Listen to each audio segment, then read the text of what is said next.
कहानी की शुरुआत में हमारा एमसी जब सोकर उठता है तो वो देखता है कि उसके बाएं हाथ में एक सोने की चेन बंधी हुई है और उस चेन का दूसरा सिरा उसकी सबसे बड़ी राइवल और बचपन की दोस्त शिया चियान से बंधा होता है। एमसी बिना एक सेकंड सोचे उस लड़की को अपनी तरफ खींचता है और कहता है, अबे ओए, तू क्या कर रही है? मेरे बेड पर सोने की तेरी हिम्मत कैसे हुई? शिया चियान बिल्कुल भी नींद में नहीं लग रही होती है। उसे कोई हैरानी भी नहीं होती।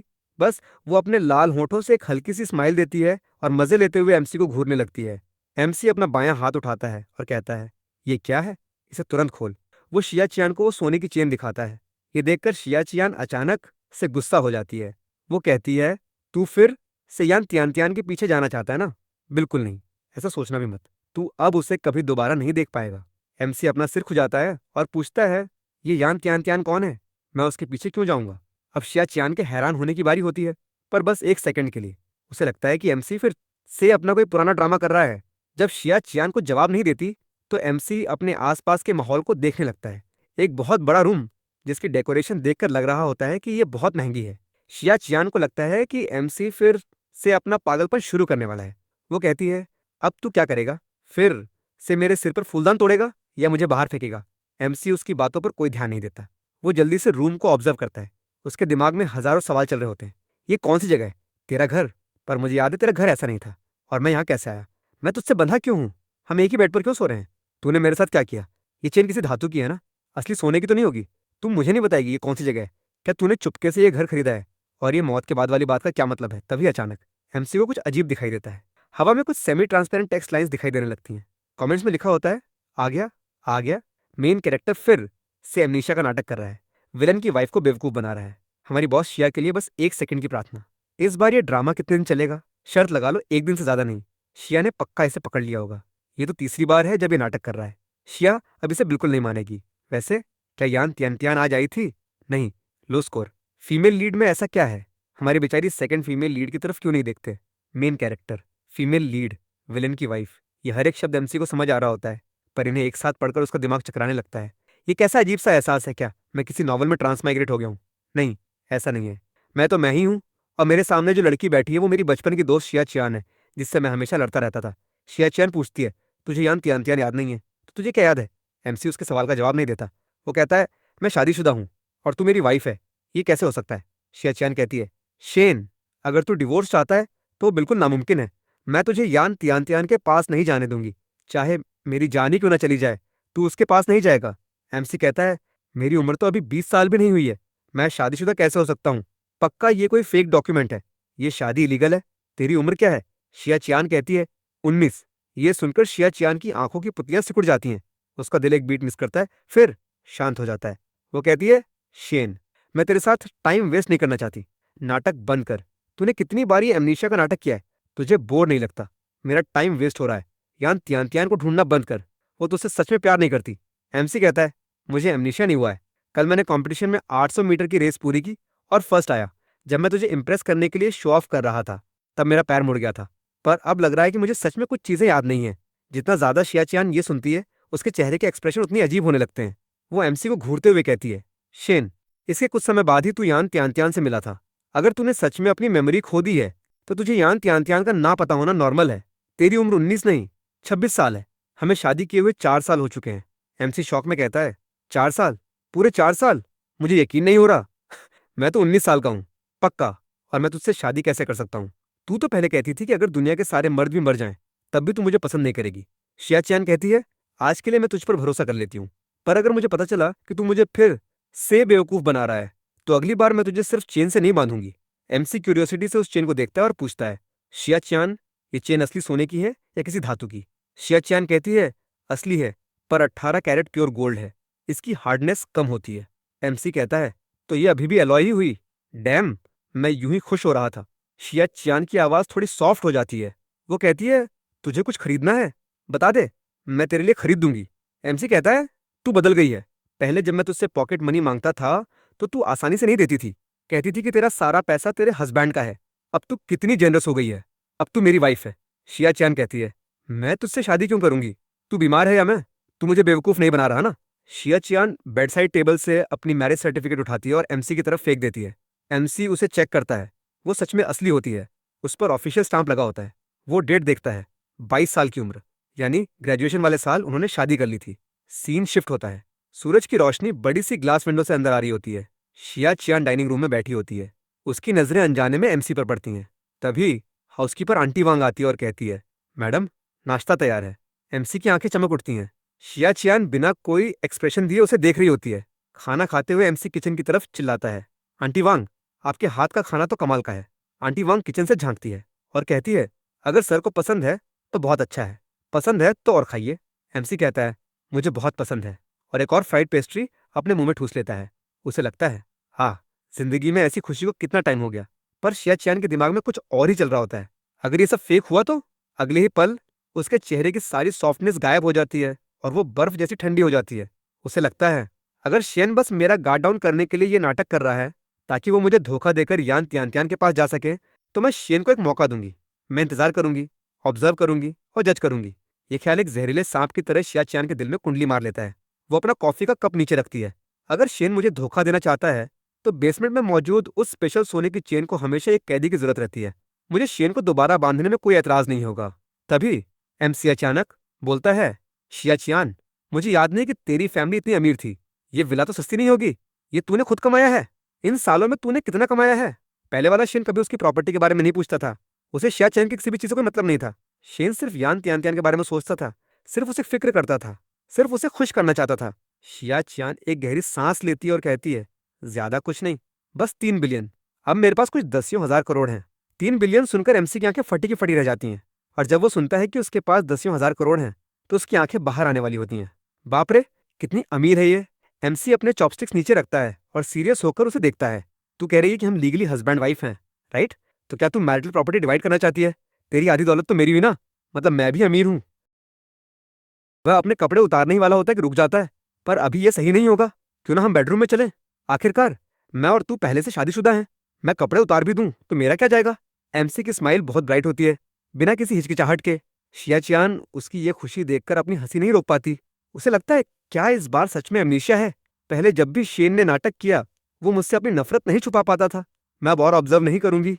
शिया चियान कहती है, शेन, हमारा एक प्री नप्टियल एग्रीमेंट है। एमसी पूछता है, प्री नप्टियल एग्रीमेंट? अगर हम डिवोर्स लेते हैं तो? शिया चियान कहती है, तू खाली हाथ बाहर निकलेगा। एमसी का चेहरा तुरंत उतर जाता है। वो बहुत डिस्टर्ब हो जाता है। तूने अपने आप को मुझसे बचाया, शिया चियान। मुझे लगा नहीं था कि तू ऐसी होगी। तूने मुझे शादी में इतना बड़ा धोखा दिया। शिया चियान कहती है, ये प्रपोजल तूने खुद दिया था। एमसी शॉक में कहता है, मैंने दिया? क्यों? क्या मैं बेवकूफ था?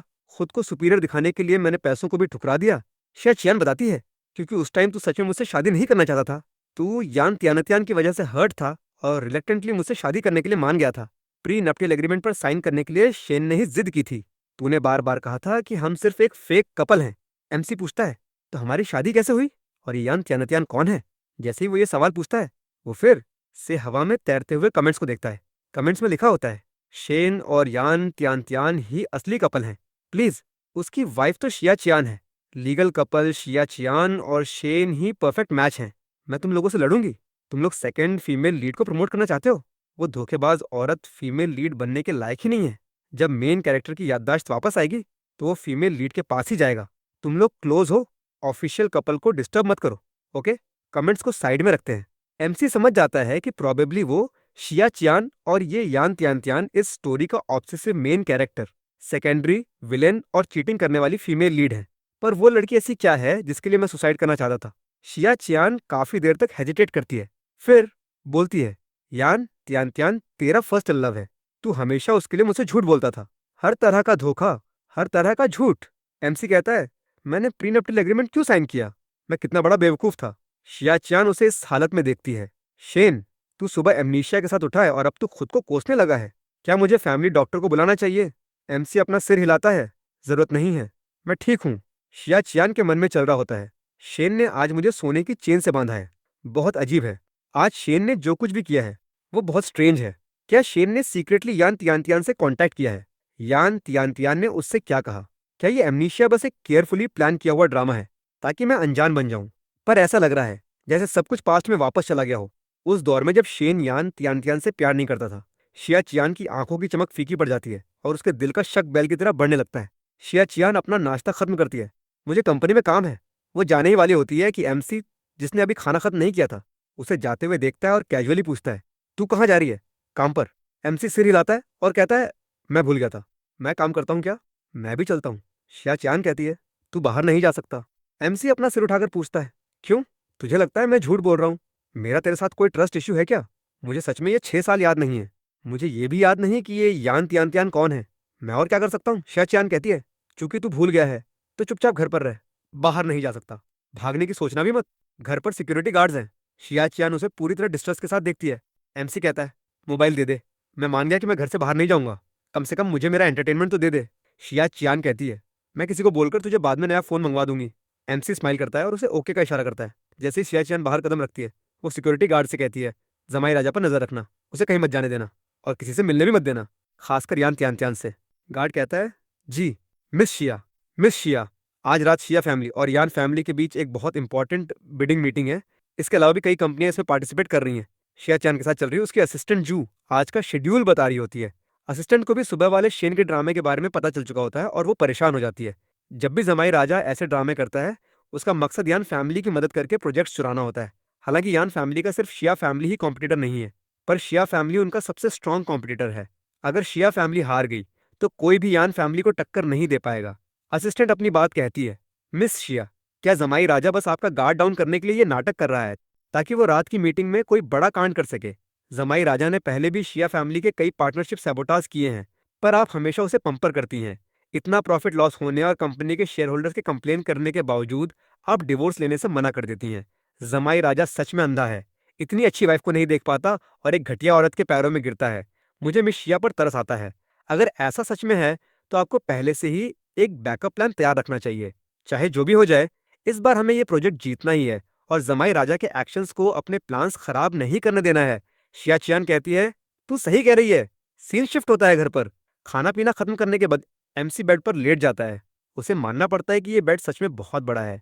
बेडशीट सिल्क की है, एकदम सॉफ्ट और स्मूथ। गद्दा भी बहुत सॉफ्ट है और स्मार्टली एडजस्टेबल भी। उसे लगता है कि अब तो उसे लिविंग रूम में जाने की भी जरूरत नहीं है। पहले शेन और शिया चियान की फैमिली मिडिल क्लास थी।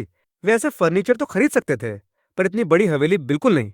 एमसी अभी तक ये नहीं समझ पाया कि ये शिया चियान इतनी अमीर कैसे हो गई।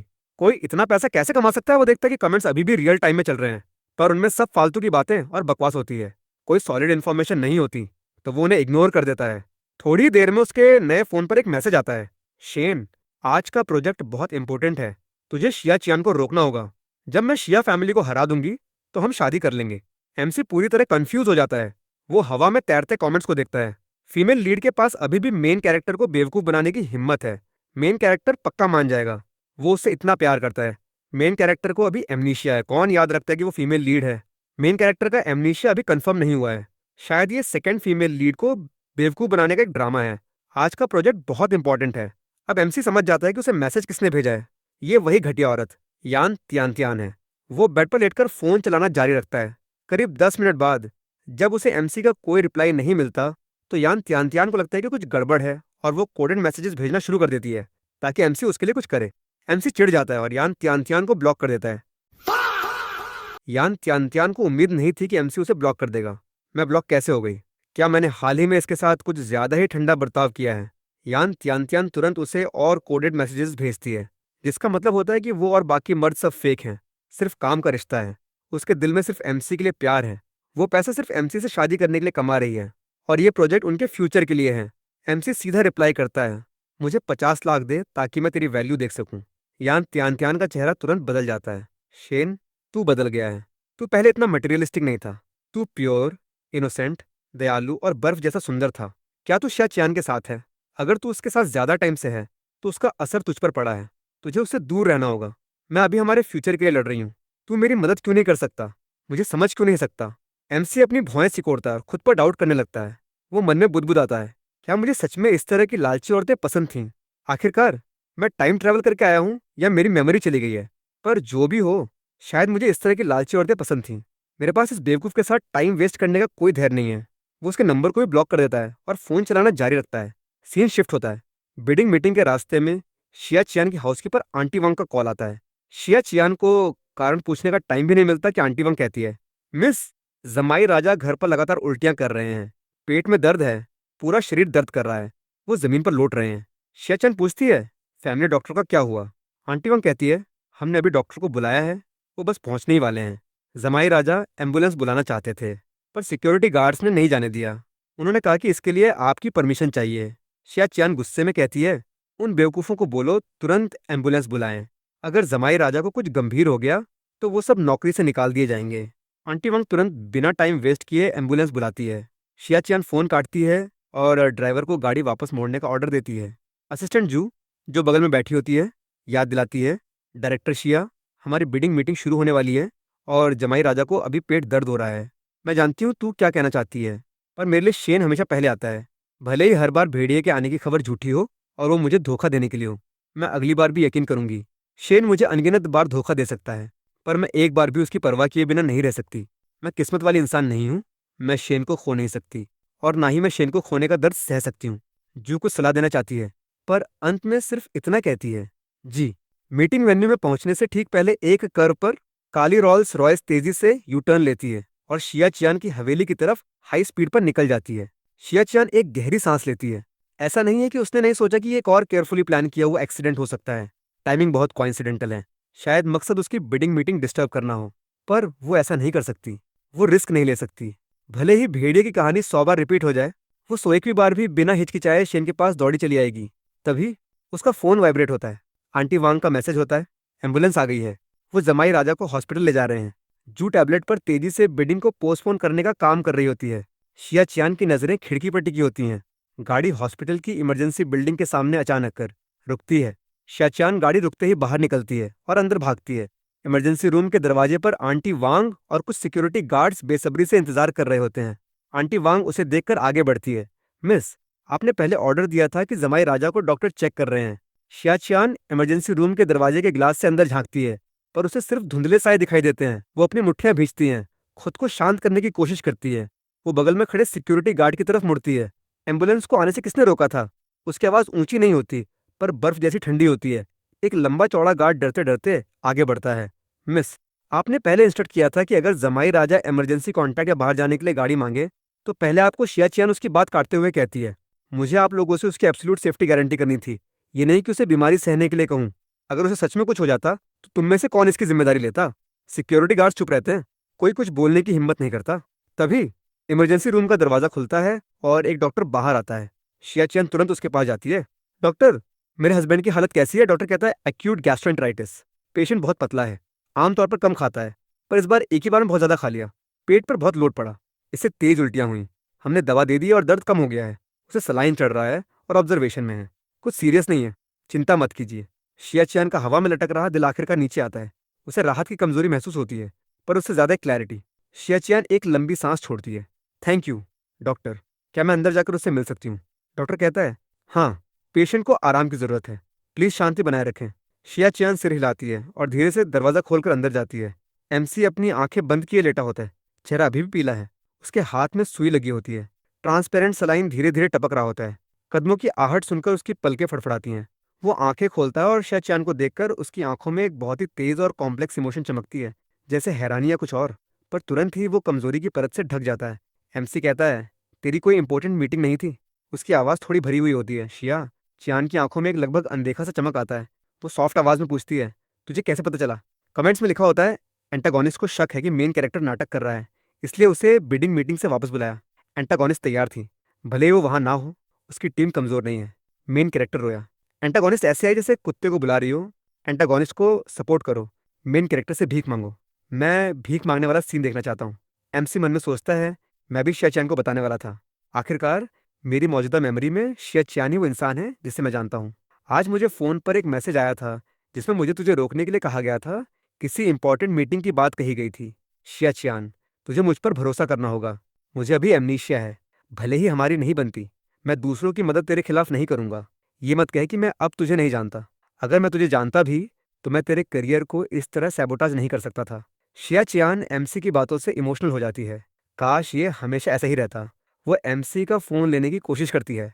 अगर ये पहले होता तो एमसी पक्का बहुत टेंशन में आ जाता, पर इस बार वो खुद अपना फ़ोन लेता है, अनलॉक करता है और उसे दे देता है। शिया चियान यान तियान के रिकन्सिलिएशन मैसेजेस और मीठी बातें देखती है और उसकी नज़रें फिर से डार्क हो जाती हैं। मैसेजेस पढ़ने के बाद वो पाती है कि सच में वैसा ही है जैसा एमसी ने कहा था। उसने सच में कोई रिप्लाई नहीं किया था। उसका हॉस्पिटल आना प्योर कॉइंसिडेंस थी।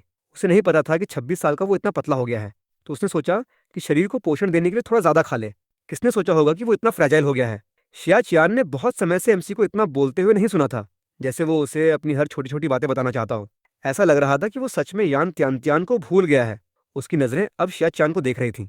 शिया चियान हॉस्पिटल में एमसी के पास रुकती है जबकि उसे सलाइन चढ़ रहा होता है। बाहर रात स्याह होती है। कभी-कभी कॉरिडोर में नर्स के हल्के कदमों की आहट आती है। सलाइन एक स्थिर लय में टपक रहा होता है, जैसे वक्त नाप रहा हो। एमसी हॉस्पिटल बेड पर टेका होता है। चेहरा अभी भी थोड़ा पीला है, पर उसकी आंखें असामान्य रूप से चमक रही होती हैं, जैसे वो धुंध में खोए अपने अतीत के किसी टुकड़े को बचाने के लिए बेताब हो। वो बहुत सारे सवाल पूछता है, उन 6 सालों के बारे में, शिया चियान के बारे में, जिन्हें वो भूल गया है। शुरू में शिया चियान छोटे जवाब देती है, यहाँ तक कि बात बदलने की कोशिश भी करती है। उसके लिए वे 6 साल अनगिनत चुप्पियों, गले में घुटते शब्दों, एमसी को किसी और की तरफ मुड़ते देखने और दिल की गहराई में दबे ईर्ष्या और लाचारी के थे, जिसे लगभग खा गए थे। वे उनके बीच के सबसे नाखुश 6 साल थे।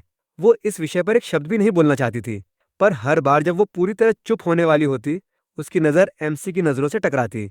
वहाँ मेमोरी की कोई छाया या लगाव नहीं था, सिर्फ प्योर क्यूरियोसिटी थी। शरद ऋतु की शुरुआत में नदी के पानी जैसी साफ, जिसमें अतीत की कोई धूल नहीं थी। ऐसी आंखों के सामने वो पाती है कि वो मना नहीं कर सकती। अंत में वे कड़वे टुकड़े एमसी के सवालों से धीरे धीरे बाहर निकलने लगते हैं। शियाचियान अनजाने में अपनी उंगलियों से बेड के किनारे को सहलाती है। धातु की ठंडक उसकी उंगलियों में चुभती है। उसकी आवाज़ सपाट होती है, बिना किसी स्पष्ट इमोशन के। सिर्फ वो जानती है कि उसके सीने में ईर्ष्या की सुलगती आग फिर से छिपकर जल रही है। यान त्यान हमारी यूनिवर्सिटी का पोस्ट ग्रेजुएट स्टूडेंट था। जब तेरा पैर मुड़ा था, तो मैं ही तुझे यूनिवर्सिटी के क्लिनिक में लेकर गई थी।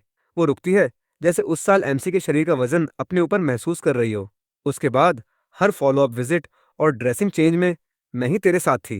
पर आखिरी बार तू लगभग ठीक हो चुका था। मुझे लगा तू चलने के लिए ठीक है। मैं उस दिन बिजी भी थी। मैं तेरे साथ हॉस्पिटल नहीं जा सकी, और उसी समय तू उससे मिला। सिर्फ एक बार की गैरहाजिरी। मैं तेरे बगल में थी, 1 मिनट के लिए भी दूर नहीं गई। पर मैं किस्मत से हार गई, जिसने एक मासूम दिखने वाले कॉइंसिडेंस से शेन को किसी और औरत से पहली नजर में प्यार करवा दिया। आज तक ये मेरे दिल के सबसे नाजुक हिस्से में चुभे एक पतले कांटे की तरह है।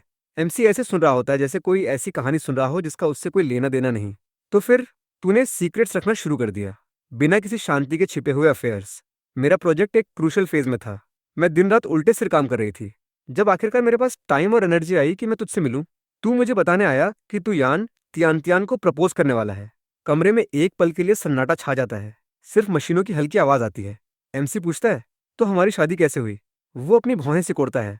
वो सवाल जो सुबह उठने के बाद से उसके दिमाग में हथौड़े की तरह बज रहा था। शिया चियान कहती है, बाद में तुझे पता चला कि यान त्यान सिर्फ तेरे साथ फ्लर्ट नहीं कर रही थी। उससे भी जरूरी, उसकी फैमिली ने पहले से उसकी सगाई तय कर दी थी। तू गुस्से में आया और इम्पल्स में आकर मुझसे शादी कर ली। तू एक छोड़े हुए पिल्ले जैसा था। मुझे तरस आया और मैंने मान लिया। शिया चियान झूठ बोल रही होती है। सच्चाई ये है कि वो जो चाहती थी वो उसे नहीं मिल रहा था। जब वो पछतावे से भरी थी, तब एमसी ने उसे एक चांस दिया। एमसी अचानक सीधा बैठता है।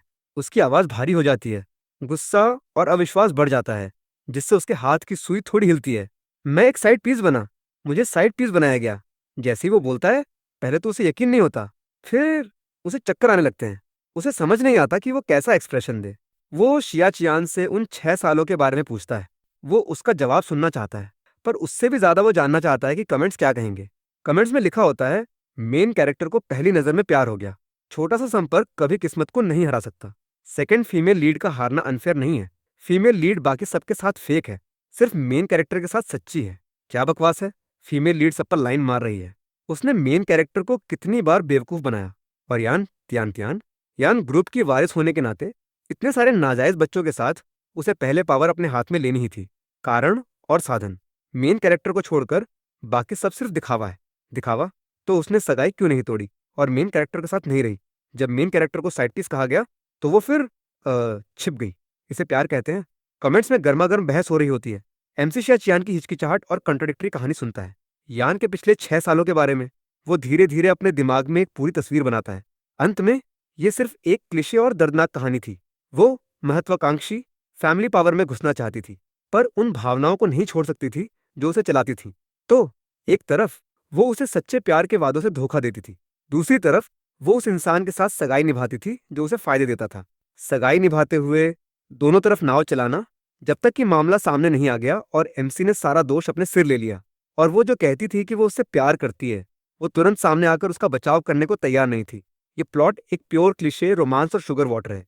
एमसी समझ नहीं पाता कि इतना बेवकूफ इंसान वो कैसे हो सकता है। ये उसका स्टाइल नहीं है। वो इतना स्टूपिड कैसे हो सकता था। सलाइन आखिरकार खत्म हो जाता है। एमसी उस डिसइंफेक्टेंट से भरे हॉस्पिटल से बाहर निकल पाता है। उसकी नजरें उस सिल्वर रॉल्स रॉयस पर टिक जाती हैं। उसकी पुतलियां बार बार चमकती हैं। तेरी ये गाड़ी बहुत शिया चियान कहती है। 28 मिलियन। एमसी अचानक सिर घुमाता है। हवा में ईर्ष्या और इच्छा का पुतली है। अगर मैं उस समय यान त्यान से नहीं टकराता तो क्या मैं भी अपना बिजनेस शुरू करके खूब अमीर हो सकता था। फिर अपनी मेहनत से मैं एक हवेली और एक बड़ी गाड़ी खरीदता। वो थोड़ा झुकता है, ठुड्डी उठाता है और थोड़ी जलन भरी नजर से देखता है। मैं कुछ मॉडल्स को भी स्पॉन्सर कर सकता था। शिया चियान कहती है, क्या स्पॉन्सर करना है? वो मेरी मर्जी है। मैं मॉडल्स को स्पॉन्सर करना चाहता हूँ।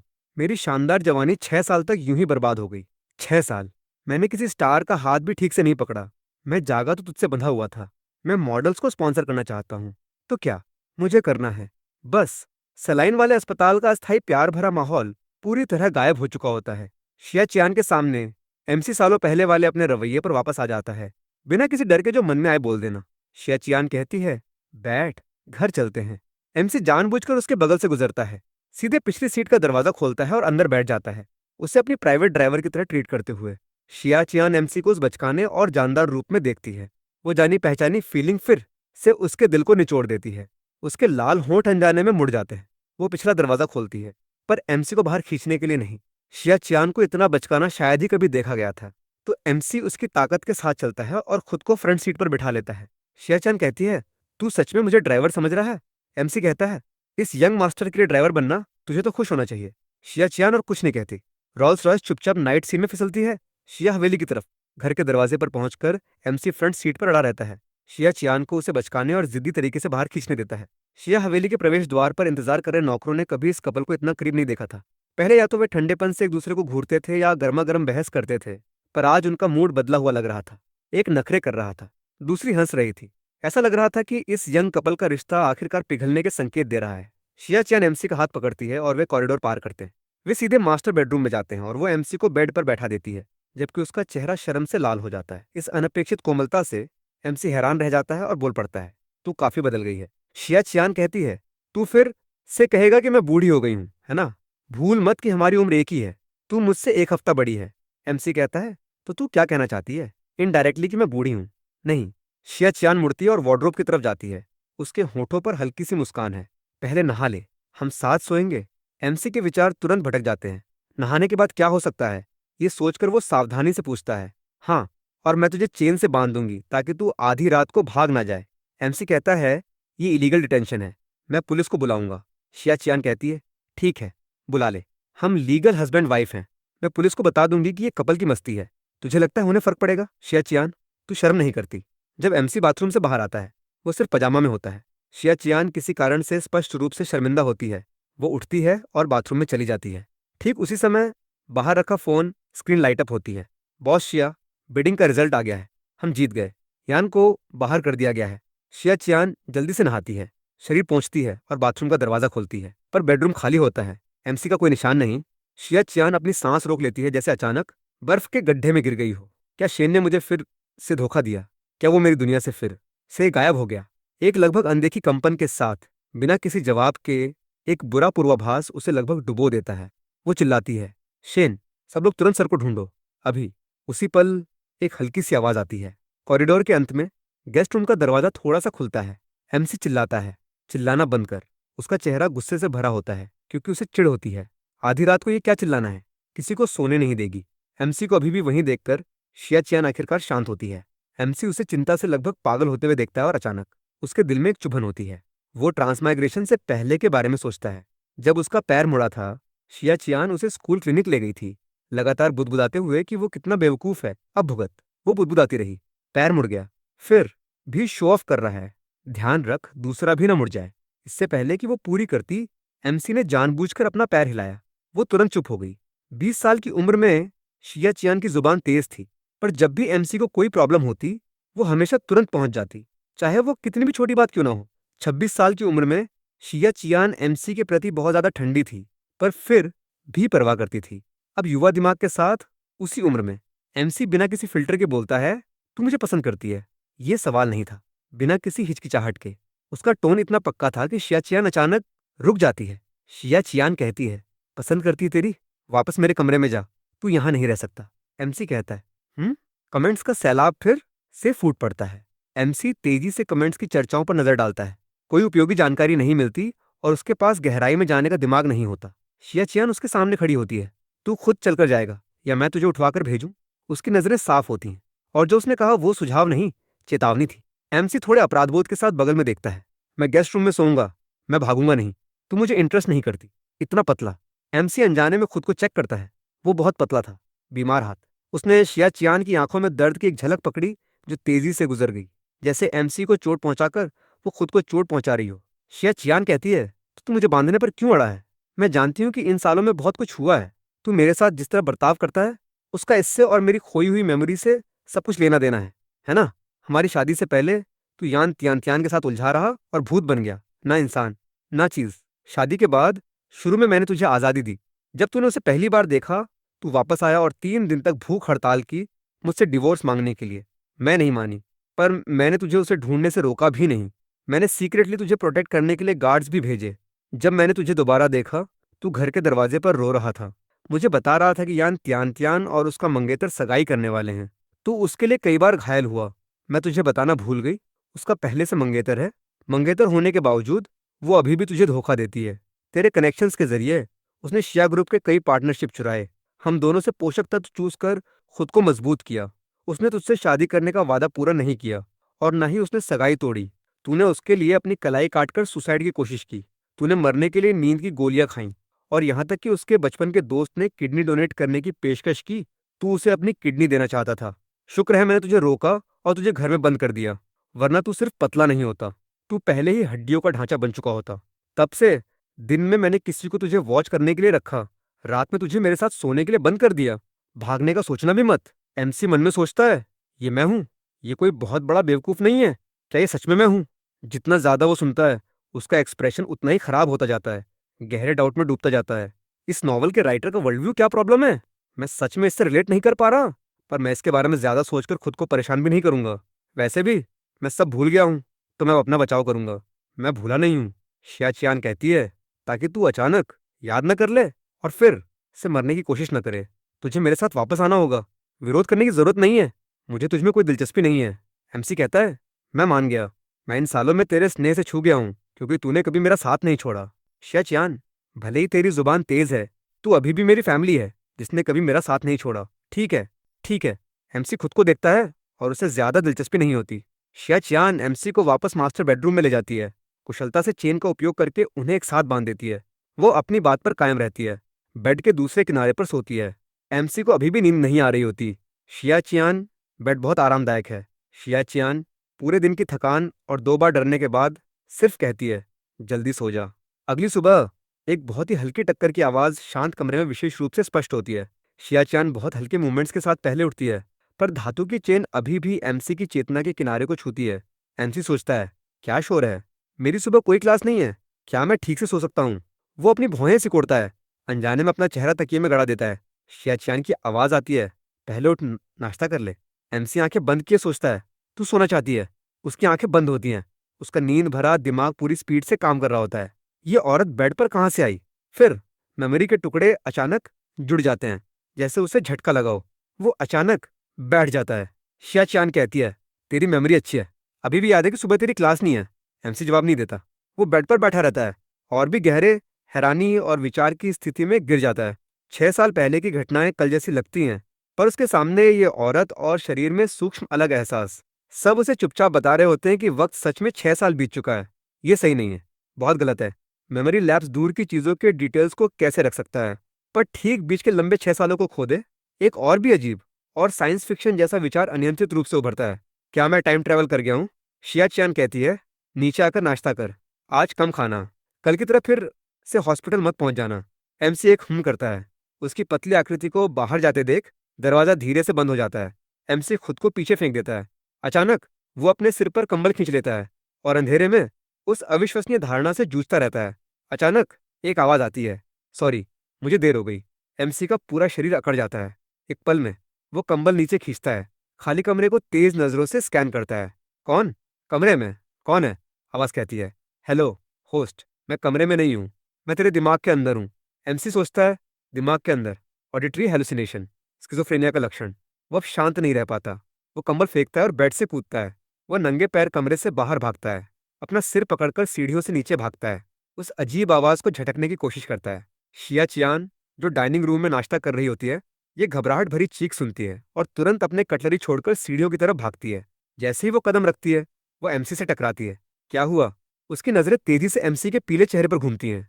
एमसी उसका हाथ पकड़ता है, जैसे वो जीवन रेखा हो। वो बहुत तेज बोलता है, आवाज अभी भी कांप रही है। मैंने एक अजीब आवाज सुनी। उसने कहा कि वो मेरे दिमाग में है। शिया चियान, क्या मुझे सच में प्रॉब्लम हो गई है? स्किज़ोफ्रेनिया। एमसी खुद को शांत करने की कोशिश करता है। शिया चियान कहती है, तू किस बारे में बात कर रहा है? और तेरी आवाज शिया चियान सिर्फ हल्के से अपनी भौहें सिकोड़ती है। कंफ्यूज होकर एमसी को देखती है। एमसी का गुस्सा अचानक रुक जाता है। तू बहरी है, मैं तेरी चिंता कर रहा हूँ, और तू मुझे बहरी बुला रही है? ये सवाल शिया चियान के कानों तक साफ पहुंचता है। शिया चियान का चेहरा जम जाता है। उसे अन्याय महसूस होता है। एमसी कहता है, मैंने अभी इतना कुछ बोला और तूने कुछ नहीं सुना। मैंने कहा तू बहरी है, तेरे कान तो अच्छे काम कर रहे हैं। एमसी चिढ़ और परेशान हो जाता है। डर अस्थायी रूप से गुस्से से दब जाता है। तूने अभी सच में कोई आवाज नहीं निकाली। मेमोरी लॉस, ऑडिटरी हेलुसिनेशन, अब अफेशिया के संकेत भी हैं। वो देर नहीं करती, चल हम अभी हॉस्पिटल चलते हैं। उसी पल आवाज फिर से एमसी के दिमाग में सांत्वना देने वाले टोन में गूंजती है। होस्ट, डरो मत, मैं कोई सनकी नहीं हूँ, और ना ही तुझे स्किज़ोफ्रेनिया है। मैं सिस्टम 0137 हूँ। एमसी का संघर्ष रुक जाता है। अराजकता, उसके विचार इस अचानक उसके विषय एक पूरी तरह नई दिशा में ले जाते हैं। वो अनजाने में दोहराता है, सिस्टम 0137। सिस्टम की आवाज शांत और स्थिर होती है। सॉरी, मुझे कल तुझसे मिलना चाहिए था, पर हेडक्वार्टर ने मीटिंग बुलाई थी। मैं अभी तुझसे जुड़ रहा हूँ। इसके अलावा तू दूसरों के सामने सीधे तौर पर मेरे अस्तित्व का जिक्र नहीं कर सकता। संबंधित शब्दों को ऑटोमेटिकली ब्लॉक कर दिया जाएगा। हम सीधे बाथरूम में बात कर सकते हैं। ये सुरक्षित है और इसे मेंटल एब्नॉर्मैलिटी नहीं माना जाएगा। एमसी समझ जाता है, तो ये बात थी। शियाचैन बहरी नहीं थी, वे शब्द ब्लॉक हो गए थे। वो अचानक समझ जाता है। तने हुए नसों चमत्कारी रूप से ढीले पड़ जाते हैं। उसे एक अजीब सी क्यूरियोसिटी भी महसूस होती है। वो अपने दिमाग में बुदबुदाता है, ये किसी मोबाइल नंबर के लास्ट डिजिट्स जैसा है। सिस्टम एक पल के लिए चुप रहता है और फिर एक इमोजी सीधे एमसी की चेतना में प्रोजेक्ट होता है, और इसमें स्टिकर्स भी हैं। एमसी हैरानी से आंखें खोलता है। वो रियल लाइफ में लगभग चिल्लाने वाला होता है। शिया चियान की पुकार एमसी को वापस हकीकत में लाती है। वह एमसी के चेहरे पर तेजी से बदलते एक्सप्रेशन देखती है और उसके दिल की बेचैनी चरम पर पहुंच जाती है। कल मेमोरी लॉस, आज ऑडिटरी हेलुसिनेशन का शक। अब हवा को अजीब एक्सप्रेशन के साथ घूर रहा है। लक्षण जमा हो रहे हैं। सच में कुछ अच्छा नहीं लग रहा। शिया चियान पूछती है, तू ठीक है?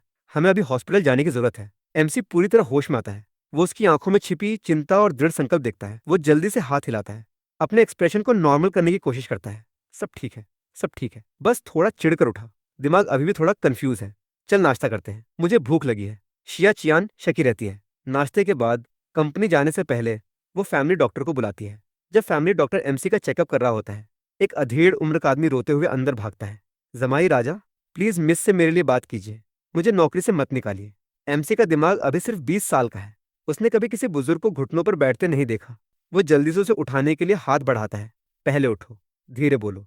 जमाई राजा, मेरे ऊपर बुजुर्गों की जिम्मेदारी है और 2 बच्चे अभी भी कॉलेज में हैं। मैं सच में ये नौकरी नहीं खो सकता। सिक्योरिटी गार्ड ने शिया चियान को विला की स्थिति की रिपोर्ट दी थी।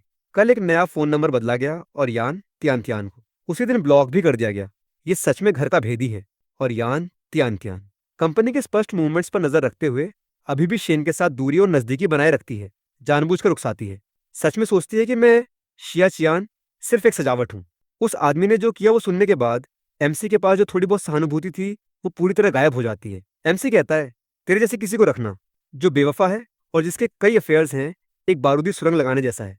बहुत खतरनाक। अगर आज तू शिया चियान को धोखा दे सकता है, कल तू किसी और को धोखा दे सकता है। आज जानकारी पास कर रहा है, कल किसी की जान ले सकता है। तेरे जैसे किसी को शिया फैमिली इस्तेमाल नहीं कर सकती। मैं मार्केट स्टैंडर्ड के हिसाब से तेरी सैलरी कैलकुलेट करूंगा।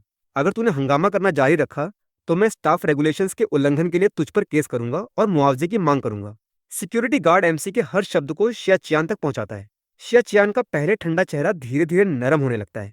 फैमिली डॉक्टर के चेकअप का रिजल्ट दिखाता है कि एमसी को कोई प्रॉब्लम नहीं है, वो बस बहुत पतला है। शिया चियान का मूड पूरी तरह साफ हो जाता है। ये पिछले कुछ सालों का सबसे खुशी का दिन है। ये एमनीशिया कितने समय तक चलेगा, पर इस बार मैं तुझे कभी नहीं जाने दूंगी। शेन सच में भूल गया लगता है। तो फिर कभी याद मत करना, हमेशा मेरे बगल में रह, मेरी मर्जी से मेरे बगल में रह। एमसी कमरे में वापस जाता है, बेड पर लेटता है और अपने दिमाग में सिस्टम से बात करना शुरू करता है। क्या तू इस कोड नेम को बदल सकता है? कौन नहीं जानता कि ये फूड डिलीवरी है? सिस्टम कहता है, ठीक है, आप मुझे कैसे बुलाना चाहेंगे? एमसी कहता है, सर मत बोल, मुझे लगता है मैं अभी भी जवान हूँ। क्या तू अपना बोलने का तरीका एडजस्ट कर सकता है? बहुत शांत, ठंडा। सिस्टम कहता है, ठीक है, सब कुछ एडजस्ट किया जा सकता है। क्या आपको लगता है कि एक एनिमेटेड और फ्रेंडली टाइप ठीक रहेगा? एमसी कहता है, ठीक है, बस इतना रोबोटिक मत हो, वरना मेरी बात करने की इच्छा नहीं होगी। नाम के लिए पहले अपना परिचय दो, तेरे क्या फंक्शंस हैं? सिस्टम कहता है, मैं मेन कैरेक्टर डिपार्टमेंट से हूँ, मुख्य मिशन मेन कैरेक्टर को बचाना है। आसान शब्दों में, मैं तुम्हारी मदद करने आया हूँ। एमसी पूछता है, मुझे क्या बचाने की जरूरत है? क्या ये शिया चियान है जो मुझे बांधती है, या यान तियान तियान जो मुझे चोट पहुंचाती है? सिस्टम कहता है, होस्ट, मुझे तुम्हें पहले कुछ बताना होगा। तुम्हें मानसिक रूप से तैयार रहने की जरूरत है। जिस दुनिया में हम हैं वो असल में एक नॉवल है। एमसी कहता है, मुझे ये पता है। सिस्टम पूछता है, तुम्हें कैसे पता? मुझे अभी नहीं बताना चाहिए था, मैंने अभी तक कुछ नहीं कहा। क्या अन्य कैरेक्टर्स ने तुम्हें बताया? उन्होंने बताया और तुमने यकीन भी कर लिया। एमसी कहता है, ऐसा नहीं है, कुछ कहना है? मैं कमेंट्स देख सकता हूँ, ये तुम्हारे सिस्टम का बग है, एक एरर। सिस्टम कहता है, कल जब मैं आया तो मुझे मीटिंग के लिए वापस बुलाया गया था, गलती से मैंने कमेंट्स फंक्शन एक्टिवेट कर दिया। एमसी कहता है, तो तुमने कमेंट्स के जरिए इस दुनिया को जान लिया? नहीं, कमेंट्स दिन भर लड़ते हैं या मजाक करते रहते हैं, उपयोगी जानकारी बहुत कम है। मुझे सिर्फ इतना पता है कि मैं एक लव ब्रेन मेन कैरेक्टर हूँ। शिया चियान सेकंड फीमेल लीड और विलेन है, और एक चीटिंग की आधी फीमेल लीड भी है, और मैं एक लूजर हूँ। मेन कैरेक्टर को कॉन्फिडेंट, स्ट्रांग होना चाहिए। ये दुनिया सेकंड फीमेल लीड की वजह से पैदा हुई थी। मेन और सेकंड लीड की सख्त आलोचना होनी चाहिए। सिस्टम पूछता है, क्या तुम्हें यकीन है कि तुम इस दुनिया के केंद्र हो? एमसी कहता है, तो फिर रिसोर्सेज, कनेक्शंस, फायदे सब फीमेल लीड को क्यों मिलते हैं? मैं अभी भी इतना पतला हूँ, मेरी हड्डियां तक चुभती हैं। सिस्टम कहता है, ये एक बहुत पुराना नॉवल है। उस समय फिजिकल और इमोशनल सफरिंग, बर्बाद परिवारों के क्लीशे पॉपुलर थे, पर अब ये स्टाइल पॉपुलर नहीं है। नॉवल की दुनिया रिपीटेड साइकिल में घूमती है, पर पिछली कुछ बार ये छोटी दुनिया धीरे धीरे रास्ते से भटक गई। खासकर पिछली बार जब second female lead black and हो गई, तो उसने सीधे फीमेल लीड को मार डाला और अंत में तुम्हारे सामने सुसाइड कर लिया। सभी मुख्य कैरेक्टर्स मर गए, दुनिया रीस्टार्ट हुई, और इस साइकिल में सेकंड फीमेल लीड के एक्शन ट्रेजेक्टरी में फिर से एबनॉर्मैलिटी आ गई। एमसी कहता है, रुको, क्या कहा? मैं मर गया? मैं मेन कैरेक्टर नहीं हूं। मैं कैसे मरा? इस दुनिया का केंद्र कौन है? सिस्टम कहता है, फीमेल लीड राइटर की बायोलॉजिकल बेटी है, मेन कैरेक्टर अडॉप्टेड है। एमसी गुस्से में कहता है, क्या मुझे मरना ही है?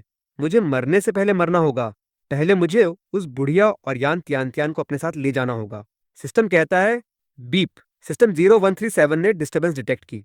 अलर्ट, होस्ट, शांत हो जाओ, हमारा सिस्टम तुम्हारी मदद करने आया है, तुम्हें हैप्पी एंडिंग दिलाने में मदद करने। एमसी कहता है, अगर ओरिजिनल प्लॉट को करेक्ट करना और मुझे यान त्यान त्यान के साथ हैप्पी एंडिंग दिलाना है, तो बेहतर होगा मैं अभी जाकर उसे मार दूं। ये एंडिंग किसके लिए घिनौनी है? ऐसे किसी को कौन पसंद करेगा? तो फिर ऐसे किसी के साथ जिंदगी बिताओ। सिस्टम कहता है, ठीक है, शांत हो जाओ, हमारा मेन कैरेक्टर डिपार्टमेंट पूरे अलर्ट पर है।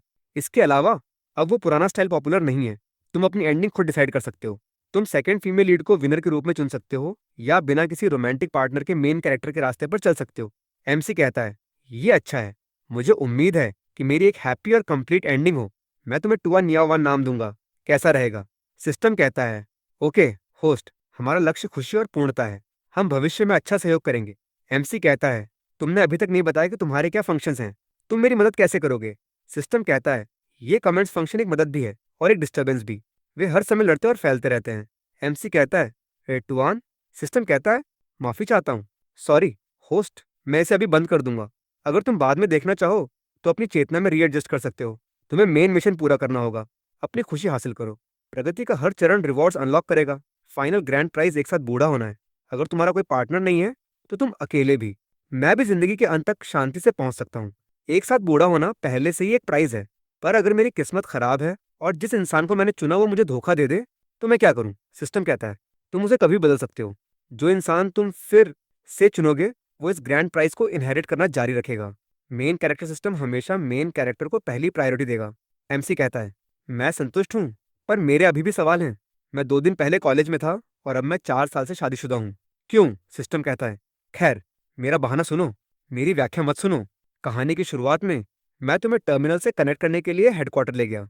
बेशक नॉवल के कैरेक्टर्स को हेडक्वार्टर की मेमोरी नहीं होती, मुझे सिस्टम अपडेट करने में ज्यादा टाइम लगा, हमें 6 साल पहले पहुंचना चाहिए था। हेडक्वार्टर के नेटवर्क की सुस्ती ने मेरे अपडेट में देरी कर दी। हेडक्वार्टर में एक दिन, छोटी दुनिया में एक साल है। मैं कम से कम तब वापस आना चाहता था जब तुम्हारी अभी अभी शादी हुई थी, पर मैं नहीं कर सका और एक और भी बदतर वर्तमान में आ गया। मुझे फिजिकल और मेंटल डैमेज हुआ। मैं कॉलेज स्टूडेंट हूँ, तुम भी हो, पर तुम बहुत अनरिलायबल हो। इस अपडेट से तुम्हें क्या मिला? सिस्टम कहता है मैं एक सिस्टम हूँ जो इस साल कॉलेज से ग्रेजुएट हुआ है। तुम अभी भी मेरे पहले होस्ट हो। एमसी कहता है क्या तुम रिलायबल हो? मैं खुद बहुत रिलायबल नहीं हूँ। अब मुझे तुम्हारी क्षमता पर शक होने लगा है।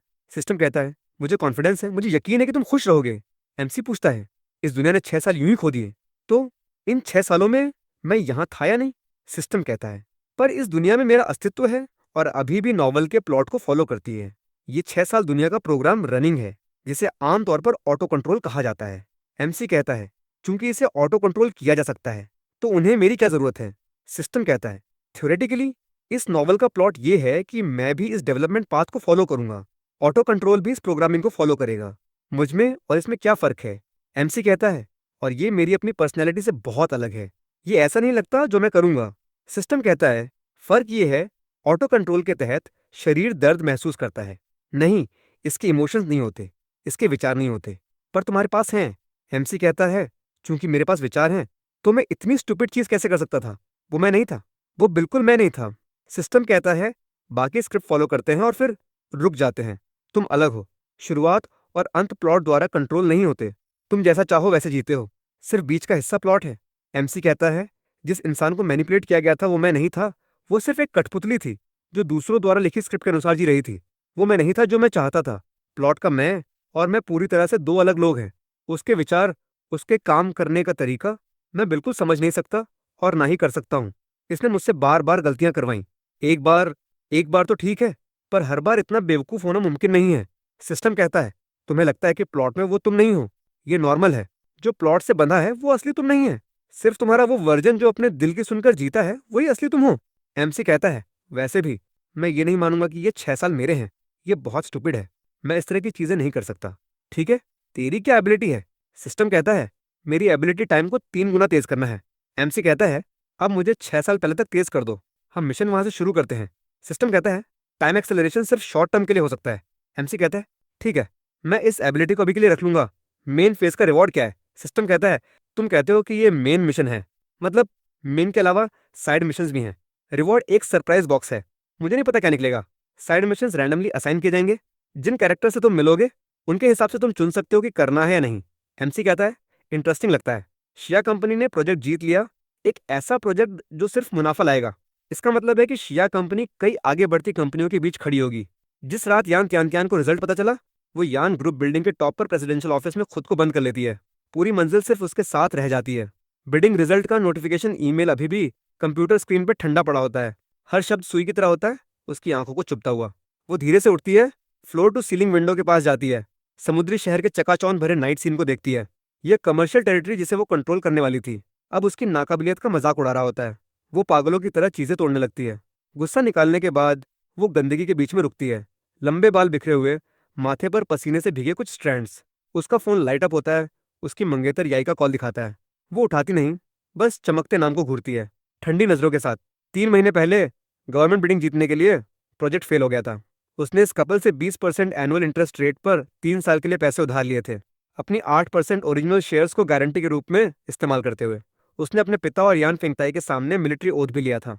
और यान फेंगताई भले ही फ्रंटलाइन से रिटायर हो चुका है, असली पावर होल्डर है। वो सिर्फ क्षमता को पहचानता है, फैमिली टाइज को नहीं। उसके पहले से ही कई बच्चे हैं और बाहर नाजायज बच्चे भी। इस बार यान त्यान की हार गंभीर थी। उसकी पोजीशन पूरी तरह हिल चुकी थी। अगली सुबह यान त्यान खुद को संभालने और फिर से शुरू करने की कोशिश करती है। वो कुछ छोटी और मध्यम आकार की टेक कंपनियों से संपर्क करती है, जिनके साथ उसके पहले कोलैबोरेशंस थे। कुछ एक्साइटिंग प्रोजेक्ट्स को प्रमोट करना शुरू करती है, शॉर्ट टर्म रिजल्ट्स के साथ अपने पिता का भरोसा फिर से जीतने की उम्मीद में। कू के दबाव के बाद फोन कट जाता है। यान त्यान के चेहरे की मुस्कान तुरंत गायब हो जाती है। उसकी नजरें डरावनी ठंडी हो जाती हैं। कुछ सेकंड बाद फोन जोर से फेंका जाता है। नए प्यार की डेस्क, बूढ़ी लोमड़ी, मुझे एक के बाद एक धोखा देने की हिम्मत कैसे हुई? सब इस समय मुझे कुचलना चाहते हैं। गवर्नमेंट प्रोजेक्ट जीतने के कारण शिया चियान और भी ज्यादा बिजी हो जाती है, पर चाहे वो कितनी बिजी क्यों ना हो, वो हर घंटे सिक्योरिटी गार्ड्स द्वारा भेजे गए मेरी स्थिति के मैसेजेस तुरंत चेक करती है। मुझे कमरे से बाहर निकले 3 घंटे हो चुके होते हैं। शिया चियान हमेशा मेरे प्रति सबसे ज्यादा अटेंटिव रही है। बेचैन, उसे लगता है कि कुछ गलत है। शांत बच्चा, पक्का कुछ प्लान कर रहा है। वो गार्ड को दरवाजा खटखटाने और विला जाकर देखने का ऑर्डर देती है कि यंग मास्टर क्या कर रहा है। यंग मास्टर, आप अंदर हैं। एमसी कहता है, मैं गेम खेल रहा हूँ। क्या हुआ? यंग मास्टर गेम खेल रहे हैं, कोई बड़ी बात नहीं। एमसी को सुनकर शिया चियान, जो हमेशा बेचैन रहती थी, आखिरकार शांत होती है। अगले कुछ दिनों में शिया चियान दिन में कंपनी में काम करती है और मैं घर पर गेम खेलना जारी रखता हूँ। जब मैं बाहर जाने की कोशिश करता तो शिया चियान हर बार मुझे रोक देती। रात में हम दोनों एक सोने की चेन से एक दूसरे से बंधे होते, बेड के विपरीत सिरों पर लेटे, 1 मीटर की दूरी पर। एकमात्र असुविधा वजन बढ़ाने के लिए थी। मैं दिन में ज्यादा खाना खाता और सोने से पहले भी खाता पीता। रात में बाथरूम जाते समय शिया चियान जाग जाती। वह आधी रात को जागती और उसकी नींद खराब हो जाती। कुछ समय बाद शिया कंपनी में अफवाहें फैलने लगती हैं कि मैं प्रेसिडेंट की बड़ी बेटी की जिंदगी नरक बना रहा हूँ। और यान त्यान त्यान अपने पिता का भरोसा फिर से जीतने की कोशिश में छोटी कंपनियों के साथ कॉपरेट करने में बिजी होती है। बिडिंग मीटिंग में उसने मुझे डांटा और मैं उसे ब्लॉक कर चुका था। वो बहुत एंग्जाइटी में थी, पर उसने सोचा कि अंत में मैं मान जाऊंगा। शिया चियान को देरी करवाऊंगा, उसे अंदर जाने से रोकूंगा। उसने विश्वास किया कि मुझे अभी भी उसके लिए फीलिंग्स हैं, बस नखरे कर रहा हूँ। पर उसके माथत बेकार थे। शिया चियान के ना जाने पर भी प्रोजेक्ट हार गई। बाद में उसे पता चला कि मैं उसकी मदद के लिए हॉस्पिटल में एडमिट था। उसने मुझसे पूछने के लिए मैसेज भेजा। मैंने रिप्लाई नहीं किया। उसने सोचा कि मैं कैद होने की वजह से इनकम्युनिकेबल हूँ, तो उसने मेरा नंबर मांगा और कुछ एसएमएस भेजे, भविष्य के टकराव के लिए रखने के लिए। मुझे इस दुनिया में आए आधा महीना हो चुका है। शुरुआती नयापन इस अलग थलग जिंदगी के साथ खत्म हो चुका है। हर दिन आंखें खोलने पर यही शानदार और ठंडा कमरा होता है।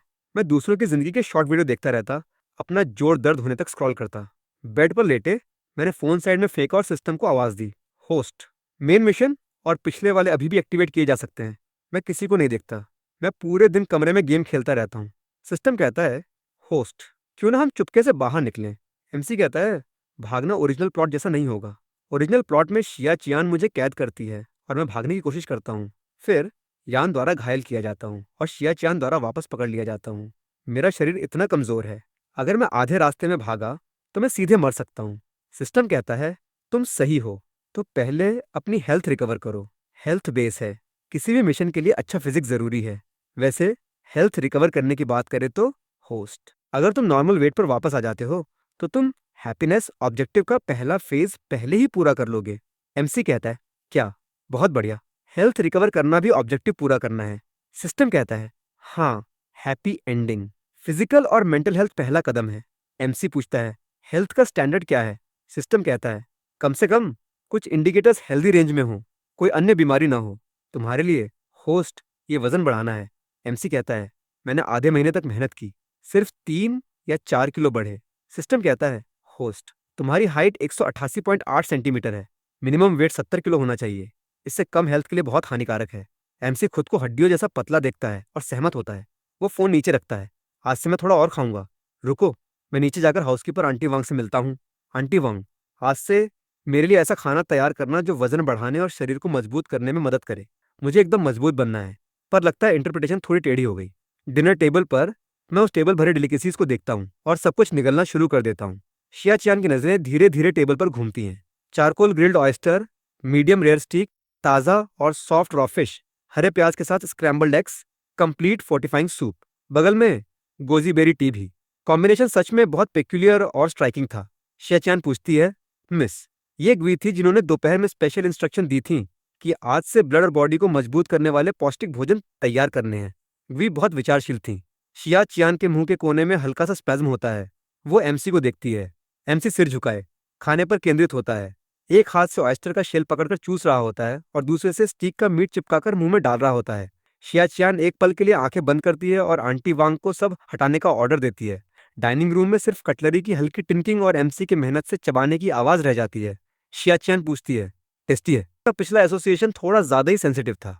वो नेचुरल एक्सप्रेशन के साथ चॉपस्टिक्स उठाती है और खाना शुरू कर देती है। एमसी कहता है, जल्दी खाओ, इतना सारा खाना, अगर तुम नहीं खाओगी तो मैं सब खा लूंगा। ये कहने के बाद वो खुद एक और कटोरा सूप भर लेता है। वो वजन बढ़ाने के प्लान को अंत तक ले जाने के लिए दृढ़ होता है। शिया चियान एमसी की खाने की भूख देखकर अपनी पलकें फिर से कांपती हुई महसूस करती है। वो लापरवाही से याद दिलाती है, थोड़ा कम खाओ, एक बार में बहुत ज्यादा खाना। ध्यान रखना कि पिछली बार की तरह पेट खराब ना हो जाए और हॉस्पिटल ना पहुंच जाना। एमसी कहता है, मैं नहीं जाऊंगा। एमसी वहां खुशी खुशी कैलकुलेट कर रहा होता है कि उस खाने से कितना वजन बढ़ेगा। सिस्टम भी रियल टाइम में इनटेक मॉनिटर कर रहा होता है। अभी भी अलर्ट लिमिट से दूर है। एमसी जानता है कि वो क्या कर रहा है। वो हरे प्याज का एक और टुकड़ा उठाता है। शिया चियान एमसी की इतनी संतुष्ट भूख देखकर भी बहुत ज्यादा खा लेती है। रात गहरी होती है। वो एमसी से 1 मीटर से थोड़ा ज्यादा दूर बेड पर लेटी होती है। उसके शरीर का तापमान नॉर्मल से ज्यादा होता है। उसका दिल भी हल्के से बेचैन लगता है। शेन का हालिया रवैया सच में किसी ऐसे इंसान जैसा लगता है जो भूल गया हो। इन सालों के सभी अनुभव किसी जानबूझकर किए गए नाटक जैसे नहीं लगते। ये दूरी और अनजानपन इतने लंबे समय तक इतनी सच्चाई से फेक नहीं किया जा सकता था। शिया चियान के विचार अनजाने में उसके 20 साल की उम्र से पहले की तरफ उड़ जाते हैं, उस जवानी के दौर की तरफ। वे लंबे समय से सोई और मुरझाई भावनाएं एमसी के मेमोरी लॉस के बाद चुपचाप फिर से उभर आईं। वो बेचैन दिल एक बार फिर एक धधकती लौ बन गया। पर एमसी उसके दिल के उतार चढ़ाव का कैसे अंदाजा लगा सकता था। शुरू में एमसी उसके साथ एक ही कमरा और बेड शेयर करने से हिचकिचाता था, पर 15 दिन तक इस तरह रहने के बाद एमसी धीरे धीरे ये यकीन करने लगा कि शिया चियान सिर्फ उसे यान तियान के संपर्क में आने से रोकना चाहती है, उसकी सेफ्टी प्रोटेक्ट करने के लिए समर्पित है। इसके अलावा अन्य मामलों में उसकी कोई और नियत नहीं लगती थी। इस तरह फोर्टिफाइंग डाइट का 1 हफ्ता बीत जाता है। चूंकि एमसी हर दिन अच्छा खाता, उसका वजन काफी बढ़ जाता है। उसके हाथ और पैर जो पहले कुछ पतले थे अब मांस की एक परत से ढक जाते हैं। एक सुबह एमसी चुपके से वजन मशीन पर चढ़ता है और कांटे को 55 किलो पर मजबूती से रुकते देख अपने होठों के कोनों पर मुस्कान नहीं रोक पाता। वो शीशे में खुद को इधर उधर देखता रहता है। पर शिया चियान जो एमसी की इस प्रगति में उसके साथ थी, अपने दिल में एक दबी हुई आग बढ़ती महसूस करती है। शुरू में यह सिर्फ रात को सपनों में था, क्योंकि उसका शरीर इतना नाजुक नहीं था। फिर उसे एक छिपी हुई बेचैनी का अनुभव होने लगा। कई बार वो आधी रात को करवटें बदलते हुए जागती, सिर्फ मध्यम रोशनी में गहरी नींद में सोए एमसी को चुपचाप निहार सकती।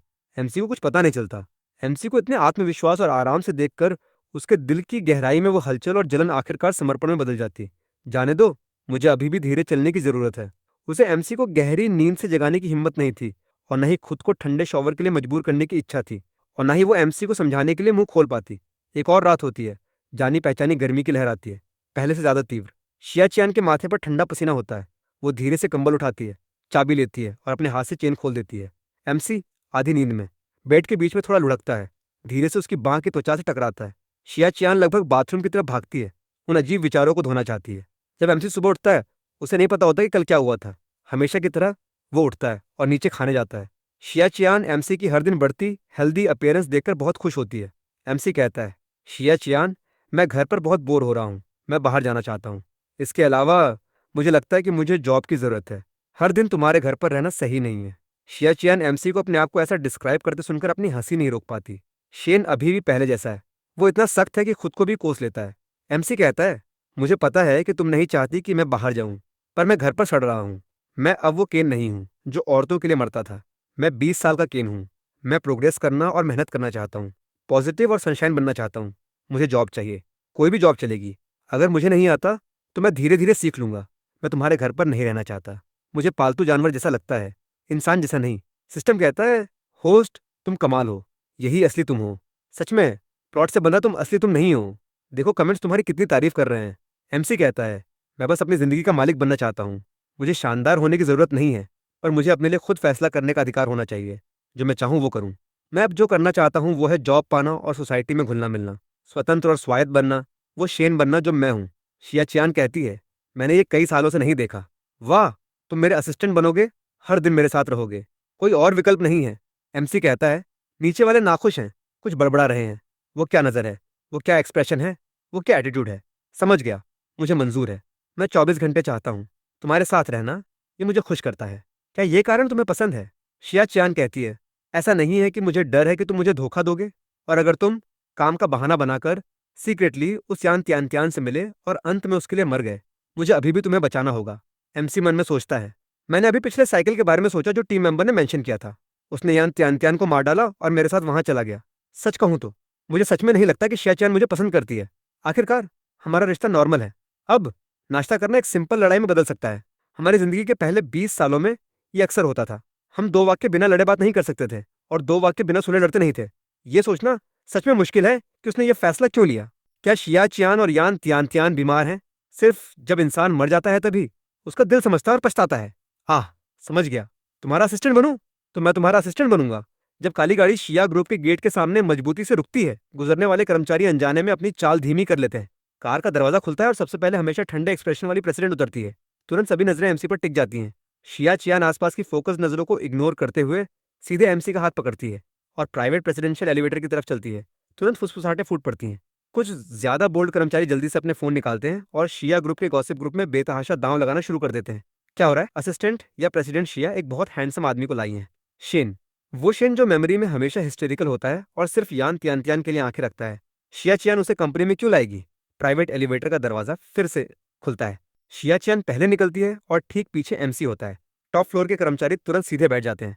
शिया चियान कहती है, मेरे ऑफिस आओ। एमसी कहता है, जी प्रेसिडेंट शिया।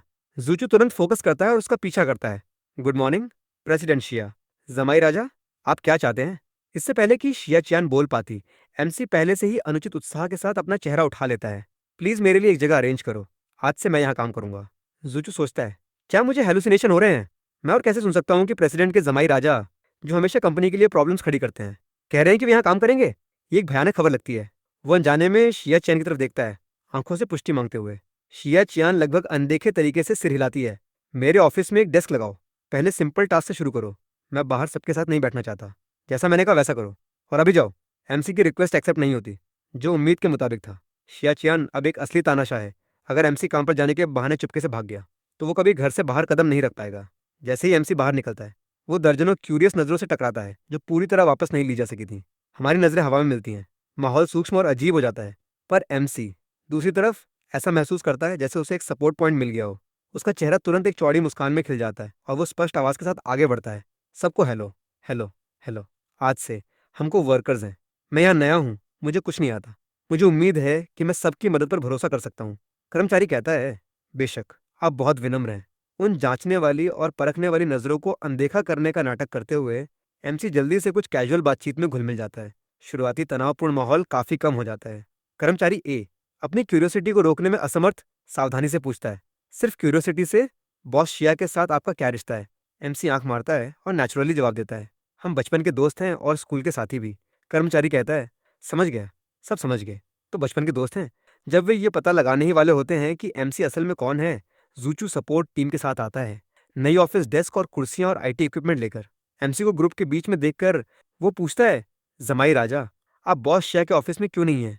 जूचू सम्मानजनक टोन के साथ रुकता है। जमाई राजा शब्द एक शांत झील में फेंके गए पत्थर की तरह होता है, जिससे सबके दिल में बड़ी लहरें उठती हैं। तुरंत सन्नाटा छा जाता है। जमाई राजा शेन, जो अफवाहों के मुताबिक बॉस शिया के साथ बहुत खराब रिश्ते में थे, वास्तव में एकमात्र आदमी जो शिया चियान के बगल में दिखाई दे सकता था, वो जमाई राजा शेन था। वे मिस शिया का टेम्परामेंट समझ नहीं पाते। जो उन्हें नहीं पता था वो ये था कि प्रेसिडेंशियल ऑफिस के स्पेशल वन वे ग्लास के पीछे शिया चियान चुपचाप खड़ी थी। उसकी नजरें ग्लास के पार एमसी पर मजबूती से टिकी थीं। उसकी आंखें कॉम्प्लेक्स और डिसाइफर करने में मुश्किल इमोशन से छलक रही थीं। जांच और दबी हुई पॉजिटिवनेस की एक झलक। हाल ही में शेन बहुत आज्ञाकारी है, यहाँ तक कि उसके 20 साल की उम्र वाली जीवंतता और ऊर्जा के साथ लगभग बेदाग। ये शेन का एक और भी सोफिस्टिकेटेड भेष हो सकता है। मुझे जल्द से जल्द एक खामी ढूंढनी होगी और उसका नकाब उतारना होगा। पर पर मैं बहुत चाहती थी कि ये सब सच हो। मैं चाहती थी कि वक्त यहीं रुक जाए। मैं चाहती थी कि शेन हमेशा ऐसा ही रहे। वो जो मुझ पर मुस्कुराता था, मुझसे बहस करता था और छेड़े जाने के बाद सिर्फ बेवकूफों जैसी हंसी हंसता था। जूचू तेज और कुशल होता है। जल्द ही एमसी का वर्कस्टेशन तैयार कर देता है। एक नया कंप्यूटर, कंप्लीट ऑफिस सप्लाईज, सब कुछ एकदम सही। अपने खुद के स्पेस के साथ एमसी बेहद समर्पित लगता है। पूरी सुबह एमसी कंप्यूटर के सामने बैठा रहता है, कभी फ्लर्ट करता हुआ, कभी टाइप करता हुआ, बहुत फोकस्ड, ऐसे तरीके से जो उस जैसा नहीं लगता। एमसी पूछता है, कोलीग, इस रिपोर्ट का क्या मतलब है? ये नंबर्स क्या रिप्रेजेंट करते हैं? मैं इस डॉक्यूमेंट की फॉर्मेटिंग कैसे एडजस्ट करूं? मेरा इतना बुरा क्यों दिख रहा है? स्कूल ने ये कभी नहीं पढ़ाया। मैंने जिंदगी में ये कभी नहीं देखा। ये पीपीटी टेम्पलेट बहुत किची है, रंग भयानक है। इस सिद्धांत का पालन करते हुए कि जो खुद करता है वो ज्यादा सेल्फ सफिशिएंट होता है। पहले एमसी सीक्रेटली फोन पर सर्च करता है। जब सच में समझ नहीं आता तो कोलीग से अर्जेंट हेल्प मांगता है। पूरा दिन रुक रुक कर चलता है, पर फिर भी एमसी प्रोजेक्ट से संबंधित कुछ बेसिक टास्क पूरे कर लेता है। शिया चियान एमसी द्वारा सौंपे गए डॉक्यूमेंट्स प्रिंट करती है और पेन की नोक से कुछ हिस्सों की तरफ इशारा करती है। यहाँ लॉजिक फेल है, यहाँ डेटा साइटेशन गलत है और फॉर्मेट कंपनी के नॉर्म्स के मुताबिक नहीं है। एमसी उसके पास जाता है ताकि वो देख सके जब वो पेपर पर सर्कल करती है और समझाती है। उसकी आवाज सॉफ्ट और पेशेंट होती है। अनजाने में एमसी उसकी रीजनिंग को फॉलो करता है, देखता है कि वो कैसे डिमॉन्स्ट्रेट करती है, एडजस्ट करती है और प्रॉब्लम सॉल्व करने के लिए उसका लॉजिक सीखता है। बाहर शाम ढलने लगती है। 5 बजे की छुट्टी की घंटी बजती है। एमसी, जो पूरी तरह फोकस था, अचानक जीवित हो जाता है। उसकी आंखें चमक उठती हैं। वो फाइल सेव करता है और जितनी जल्दी हो सके कंप्यूटर बंद करता है। एक स्मूथ मूवमेंट में वो खुशी की चीख मारता है। वो उठता है और पहले से ही भागने ही वाला होता है। शिया चैन कहती है, शेन, क्या तुम्हें रिवीजन सजेशंस नहीं चाहिए? एमसी कहता है, कल के लिए छोड़ दो। लेबर लॉ कहता है कि वर्किंग आवर्स खत्म हो गए। एमसी वर्क एरिया से बाहर भागता है। पीछे बहुत सारे कर्मचारियों को ईर्ष्या से देखते हुए छोड़ देता है। कौन टाइम पर जाना नहीं चाहेगा? पर एमसी की आज़ादी बहुत कम समय तक चलती है। सॉरी, जमाई राजा, बॉस शिया ने सख्त ऑर्डर दिए हैं। आप कंपनी से अकेले नहीं जा सकते। एमसी कहता है, शिया चान, मैं काम से जाना चाहता हूँ। शिया चान कहती है, वापस जाओ और फाइल करेक्ट करना खत्म करो। एमसी कहता है, अभी ऑफ वर्क टाइम है, मैं ट्रिपल ओवर टाइम पे करूंगी। एक कर्मचारी के रूप में किसी और कंपनी में बॉस से पहले जाना, तुम निकाल दिए गए हो। एमसी फोन पकड़ता है और पीछे मुड़कर भव्य एलिवेटर को देखता है। वो विनम्रता से वापस एलिवेटर में चढ़ता है और टॉप फ्लोर की लाइट एमसी के लिए फिर से जल उठती है। घर जाने का टाइम, मुझे ओवर टाइम से नफरत है। एमसी शिया चान के पीछे एलिवेटर में जाता है, इस बार काफी ज्यादा शांत। जब शिया चान एमसी को वापस विला में ले आती है, रात पहले ही गहरी हो चुकी होती है। आंटी लियू ने पहले ही डिनर तैयार कर रखा होता है। 6 डिशेज और एक धुआं उड़ाता सूप टेबल पर होता है, घर जैसी गर्माहट लाते हुए। वे चुपचाप खाते हैं। एमसी सीधे मास्टर बेडरूम में जाता है। उसे तुरंत गेम में धमाका करने की जरूरत होती है।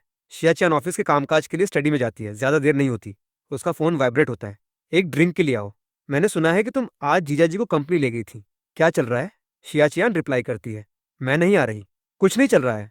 गुनियान रिप्लाई करती है, मुझे बेवकूफ मत बनाओ। तुम दोनों का पूरा दिन शांति से बीतना बिना लड़े या इग्नोर किए सूरज के पश्चिम से निकलने से भी ज्यादा दुर्लभ है। शिया चियान रिप्लाई करती है, हाँ, सब ठीक है। उसकी मेमोरी चली गई है। शिया चियान चिढ़कर संक्षेप में जवाब देती है और मैसेज इग्नोर कर देती है। 1 घंटे बाद डोरबेल बजती है। आंटी लियू दरवाजा खोलती है। गुनियान को प्रवेश द्वार पर खड़े देखती है, मुस्कुराते हुए, जूते बदलते हुए, जैसे ये उसका अपना घर हो। मिस शिया, मैं पहले से ही तुम्हारे घर में हूँ। गुनियान ऊपर वाले फ्लोर पर शिया चियान को मैसेज भेजती है, और जीजाजी, तुम बहुत जिद्दी हो। शिया चियान अनजाने में मास्टर बेडरूम के बंद दरवाजे की तरफ देखती है। सिर्फ इस गॉसिप के लिए यहाँ तक आई हो? गुनियान कहती है, बेशक तुम दोनों का न लड़ना एक चमत्कार है। बेशक मैं अपनी आंखों से देखना चाहती हूँ। गुनियान चमकती आंखों के साथ सीधी बैठ जाती है। शिया चियान उदासीन टोन में जवाब देती है, हम चिड़ियाघर के बंदर नहीं हैं कि तुम खास तौर पर देखने आओ। वैसे शेन हमेशा उस यान त्यान त्यान के पीछे पागल था। अचानक क्यों बदल गया? मुझे उम्मीद है कि तुम फिर से धोखा नहीं खा रही हो। उस समय यान त्यान त्यान की वजह से उसने एक बड़ा स्कैंडल खड़ा किया था। गुनियान शिया चियान की बेस्ट फ्रेंड के रूप में उसे कई बार अपना दुख डुबोने के लिए शराब पीने में साथ दे चुकी होती है। नेचुरली उसे अभी भी डर होता है। शिया चियान की नजरों में कोमलता की एक झलक गुजरती है। उसकी मेमोरी चली गई है। गुनियान कहती है, पिछली बार उसने तुम्हें धोखा देने के लिए सिरदर्द और मेमोरी लॉस का भी नाटक किया था। इस बार उसने ट्रिक को अपग्रेड कर दिया है। शियाचियान कहती है, इस बार ये सीरियस है। उसे ये भी याद नहीं कि यान त्यान कौन है। गुनियान कहती है, और अगर ये सिर्फ उसकी एक्टिंग है जो बेहतर हुई है, शियाचियान, फिर से इसमें मत फंसना। इससे पहले कि वो पूरी करती, दरवाजा खुलने की हल्की आवाज सुनाई देती है।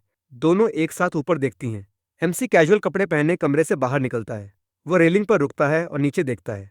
उसकी नजरें साफ होती हैं, थोड़ी अजनबीपन और क्यूरियोसिटी के साथ। गुनियान तुरंत अपनी खास खुली मुस्कान के साथ खड़ी हो जाती है। हेलो जीजाजी, क्या हमारी बातचीत बहुत तेज थी? क्या हमने तुम्हें डिस्टर्ब किया? एमसी सीढ़ियों से नीचे उतरता है और उसके सामने सिर हिलाता है, विनम्र पर दूर। हेलो साथी।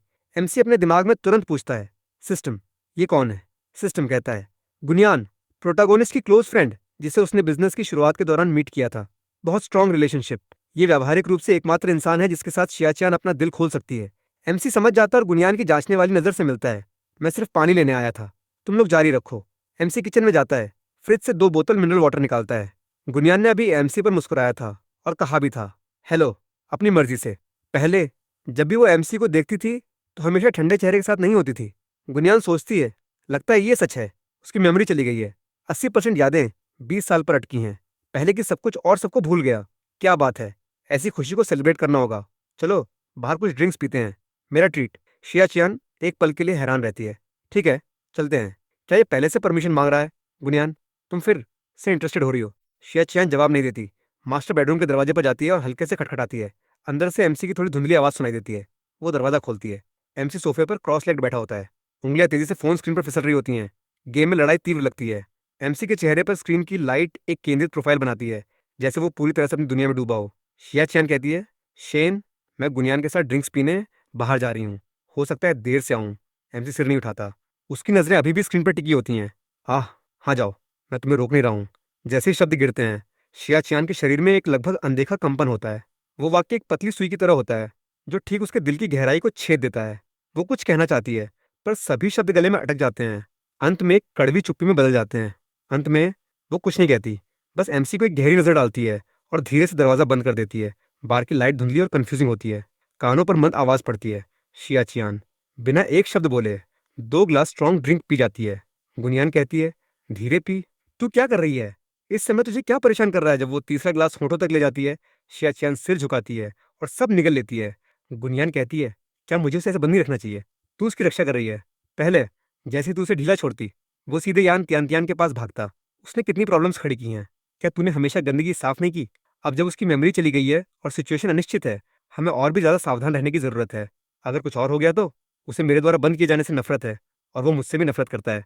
शिया चियान ग्लास के अंदर हिलते अंबर लिक्विड को घूरती है। साफ नहीं है, पर कम से कम अब वो और शोर नहीं मचाता, तो हमें थोड़ी शांति मिल सकती है। गुनियान कहती है, धीरे चल। ये फीलिंग्स की चीजें जल्दबाजी नहीं होती। पर शिया चियान सुन नहीं रही लगती। वो फिर से ग्लास भर लेती है। गुनियान सिर हिलाती है। जब तक कि आज रात वो बार ऐसा ही होने वाला था। दोनों की उल्लेखनीय उपस्थिति ने पहले ही कई नजरें खींच ली होती हैं। थोड़ी देर बाद एक सीधे खड़े आदमी हाथ में ग्लास लिए पास आता है। शिया चियान के बगल में खाली सीट पर बैठ जाता है। 2 सुंदरियां, अकेले पीने में कितना अकेलापन।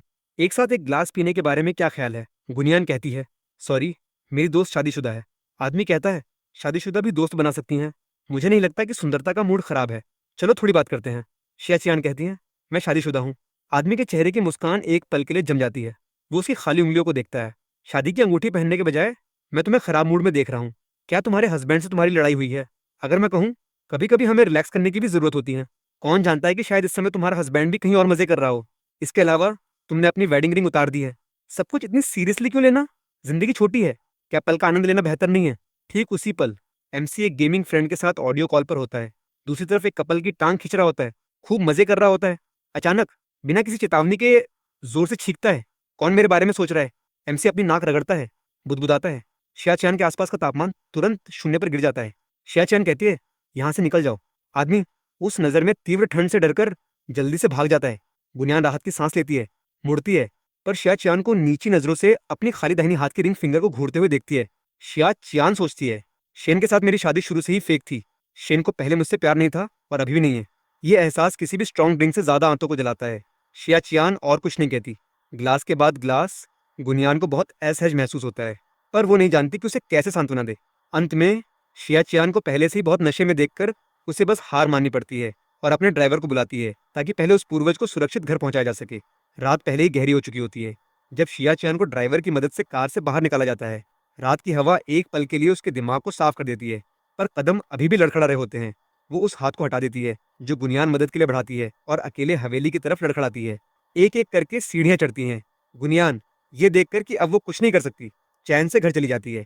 बेडरूम के दरवाजे के सामने शिया चियान रुकती है, ठंडी दीवार के सहारे झुकती है और कुछ अजीब तरह से अपने ड्रेस के हेम को ठीक करती है। ये करके वो गहरी सांस लेती है और दरवाजे के ठंडे हैंडल को पकड़ती है। अंदर से एमसी की एनिमेटेड आवाज आती है, जल्दी करो, ये हेडशॉट तुम्हारे लिए है। दरवाजे के अंदर से एमसी की खुश आवाज, दरवाजे की दरार से एक साफ आवाज उसके कानों में घुसती है। शिया चियान का हाथ तुरंत दरवाजे के हैंडल पर जम जाता है। खून एक सेकंड के लिए जम जाता है और अगले ही फटकर सिर पर चढ़ जाता है। बार में आदमी के कहे गए दुर्भावनापूर्ण शब्द इस समय सबसे जहरीले श्राप की तरह सामने आते हैं, सबसे विडंबनापूर्ण तरीके से सच होते हुए। आखिरकार शेन की मेमोरी चली गई थी। वो हमेशा मुझे धोखा दे रहा था, उस मासूम नजर का इस्तेमाल करते हुए जिसमें उसके 20 सालों की छाया थी, उन इशारों का इस्तेमाल करते हुए जो शाश्वत लगते थे, इस विशाल झूठ को सावधानी से बुनने के लिए। आखिरकार जिन जगहों पर मैं नहीं देखती, शेन अभी भी हर दिन इतना करीबी संबंध बनाए हुए है। आह, कितना करीबी प्यार। मैंने कई सालों तक अपने सपनों में शेन को अनगिनत बार पुकारा, उम्मीद करते हुए कि एक दिन वो भी मुझे ऐसा पुकारेगा। शेन ने मुझे कभी ऐसा नहीं पुकारा, एक बार भी नहीं, पर किसी और औरत को हजारों बार पुकारा। शिया चियान की ईर्ष्या शराब की भाप में उबल रही होती है, जो लिक्विड पहले ही थोड़ा खत्म हो चुका था। अब एक भड़काऊ गुस्से और धोखा दिए जाने की शर्मिंदगी के साथ मिश्रित उसकी आंखों से धमाके के साथ ऊपर उठता है। तुरंत उसके बचे हुए आखिरी अवशेष को निगल लेता है। वो हिंसा से दरवाजा धक्का देती है। बेडरूम की गर्म और सॉफ्ट लाइट बाहर गिरती है। कॉरिडोर के अंधेरे के विपरीत एमसी हेडबोर्ड के सहारे ईयरफोन लगाए बैठा होता है। उंगलियां तेजी से स्क्रीन पर फिसल रही होती हैं। अचानक शोर से स्पष्ट रूप से चौंक कर एमसी हैरानी से सिर उठाता है, अभी भी अपने चेहरे पर हल्की रिलैक्स मुस्कान लिए हुए। अपने गेमिंग फ्रेंड्स के साथ बातचीत करते हुए शिया चियान वहां खड़ी होती है। उसके गालों पर एक असामान्य लालिमा होती है और उसकी आंखों की गहराई में एमसी एक हताशा और दहशत देखता है जो उसने पहले कभी नहीं देखी थी। उसका हमेशा का ठंडा और गरिमामय रूप पूरी तरह गायब हो जाता है, जैसे एक घायल और कोने में फंसा जानवर। वो एमसी को घूरती है, होंठ कांप रहे होते हैं। लंबे समय बाद वो भरी हुई आवाज से एक सवाल निकाल पाती है, शेन, तू मुझसे झूठ बोल रहा है, तूने कभी मेमोरी नहीं खोई। एमसी पूरी तरह कंफ्यूज हो जाता है। वो सीधा बैठता है। मैंने तुमसे क्या झूठ बोला? मैंने तुमसे कभी झूठ नहीं बोला। शिया चियान कहती है, नहीं बोला। वह एक कदम अंदर आती है। उसकी हाई हील्स फर्श पर पड़ती हैं, हर कदम जैसे चाकुओं पर पड़ रहा हो। तो ये बम बम कौन है जिसे तुमने अभी बुलाया? यान त्यान त्यान नहीं है। तुम हर समय नाटक कर रहे हो। एमनीशिया का नाटक, अच्छा बनने का नाटक, सिर्फ मुझ पर निर्भर रहने का नाटक, जबकि पीठ पीछे अभी भी उसे प्राइवेट मैसेजेस भेज रहे हो। एमसी तब समझता है, नहीं जानता कि हंसे या रोए। वह फोन उठाता है। तुम इसकी बात कर रही हो? ये मेरा गेम में टीममेट है, एक लड़का। मैंने अभी पेंटाकिल किया। मैंने सेलिब्रेट करने के लिए बम बम चिल्लाया। तुम क्या सोच रही हो?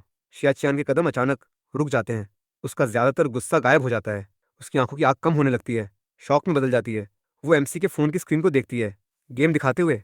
फिर एमसी के मासूम चेहरे को। उसके गालों की लालिमा तुरंत गायब हो जाती है, पीली पड़ जाती है। एमसी अपनी आवाज का टोन सॉफ्ट करता है। शियाचियान, मुझे पता है कि तुम किससे डरती हो। तुम्हें डर है कि मुझे यान त्यान त्यान याद आ जाएगी। वो आदमी जो पहले यान के लिए मर जाता था, वो मैं नहीं था। वो प्लॉट द्वारा कंट्रोल किया गया एक कठपुतली था। मेरी मेमोरी अब 20 साल पर अटकी है। मुझे सिर्फ इतना याद है कि हम बचपन से कट्टर दुश्मन हैं, एक साथ बड़े हुए हैं। शिया चियान चेहरा फेर लेती है, कंधे हल्के से कांप रहे होते हैं। एमसी को देखने से मना करती है, पर एमसी का विरोध भी नहीं करती। एमसी बेड से उठता है और उसके पास जाता है। वो आदमी जो पहले यान के लिए मर जाता था, वो मैं नहीं था। वो प्लॉट द्वारा कंट्रोल किया गया एक कठपुतली था। मेरी मेमोरी अब 20 साल पर अटकी है। मुझे सिर्फ इतना याद है कि हम बचपन से कट्टर दुश्मन हैं, एक साथ बड़े हुए हैं। मुझे याद है जब मैं स्कूल गेम्स की रेस में पहले नंबर पर आया और मेरा पैर मुड़ गया। तुम मुझे स्कूल के मेडिकल क्लिनिक में ले गई थी। पूरे रास्ते मुझे कोसती रही थी, पर मेरा हाथ पकड़े रही थी बिना जोर लगाए। मुझे तुम्हारा मुंह से सख्त पर दिल से नरम होना याद है। मेरे जाने से पहले तुमने मुंह से मना किया, पर पीठ पीछे मेरे हाथ में पैसे ठूंसे। मुझे याद है कि तुमने कहा था कि तुम दुनिया के सभी पुरुषों के मरने को तरजीह दोगी बजाय मुझे पसंद करने के। वो गुस्से में कहा गया था, मुझे पता है। एमसी हाथ बढ़ाता है और धीरे से उसके चेहरे से आंसू पोंछता है। उसका मूवमेंट अनाड़ी होता है, पर सच्चा। इन 15 दिनों में मैंने सब कुछ साफ देख लिया है। तुम मुझे सोने की चेन से बांधती हो, डर से कि मैं भाग जाऊंगा, डर से कि मैं खुद को चोट पहुंचाऊंगा। पर तुम मुझे सबसे अच्छी जिंदगी देती हो। मेरे लिए तुमने एक इंपॉर्टेंट बिडिंग छोड़ दी, भले ही तुम्हें पता था कि मैं नाटक कर रहा हो सकता हूँ। तुम हमेशा मेरे पास दौड़ी आती हो। शिया चियान, तुम विलेन नहीं हो। तुम दुनिया की सबसे बेवकूफ इंसान हो, जो मेरी सबसे ज्यादा रक्षा करती है। शिया चियान अचानक सिर उठाती है।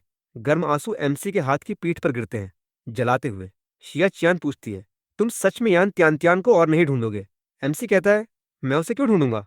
एक औरत जिसने मुझे घुमाया, मेरा इस्तेमाल किया, मुझे और शिया फैमिली को कुचलकर ऊपर चढ़ी, और जो अभी भी मुझे एक सच्चा शब्द देने से मना करती है।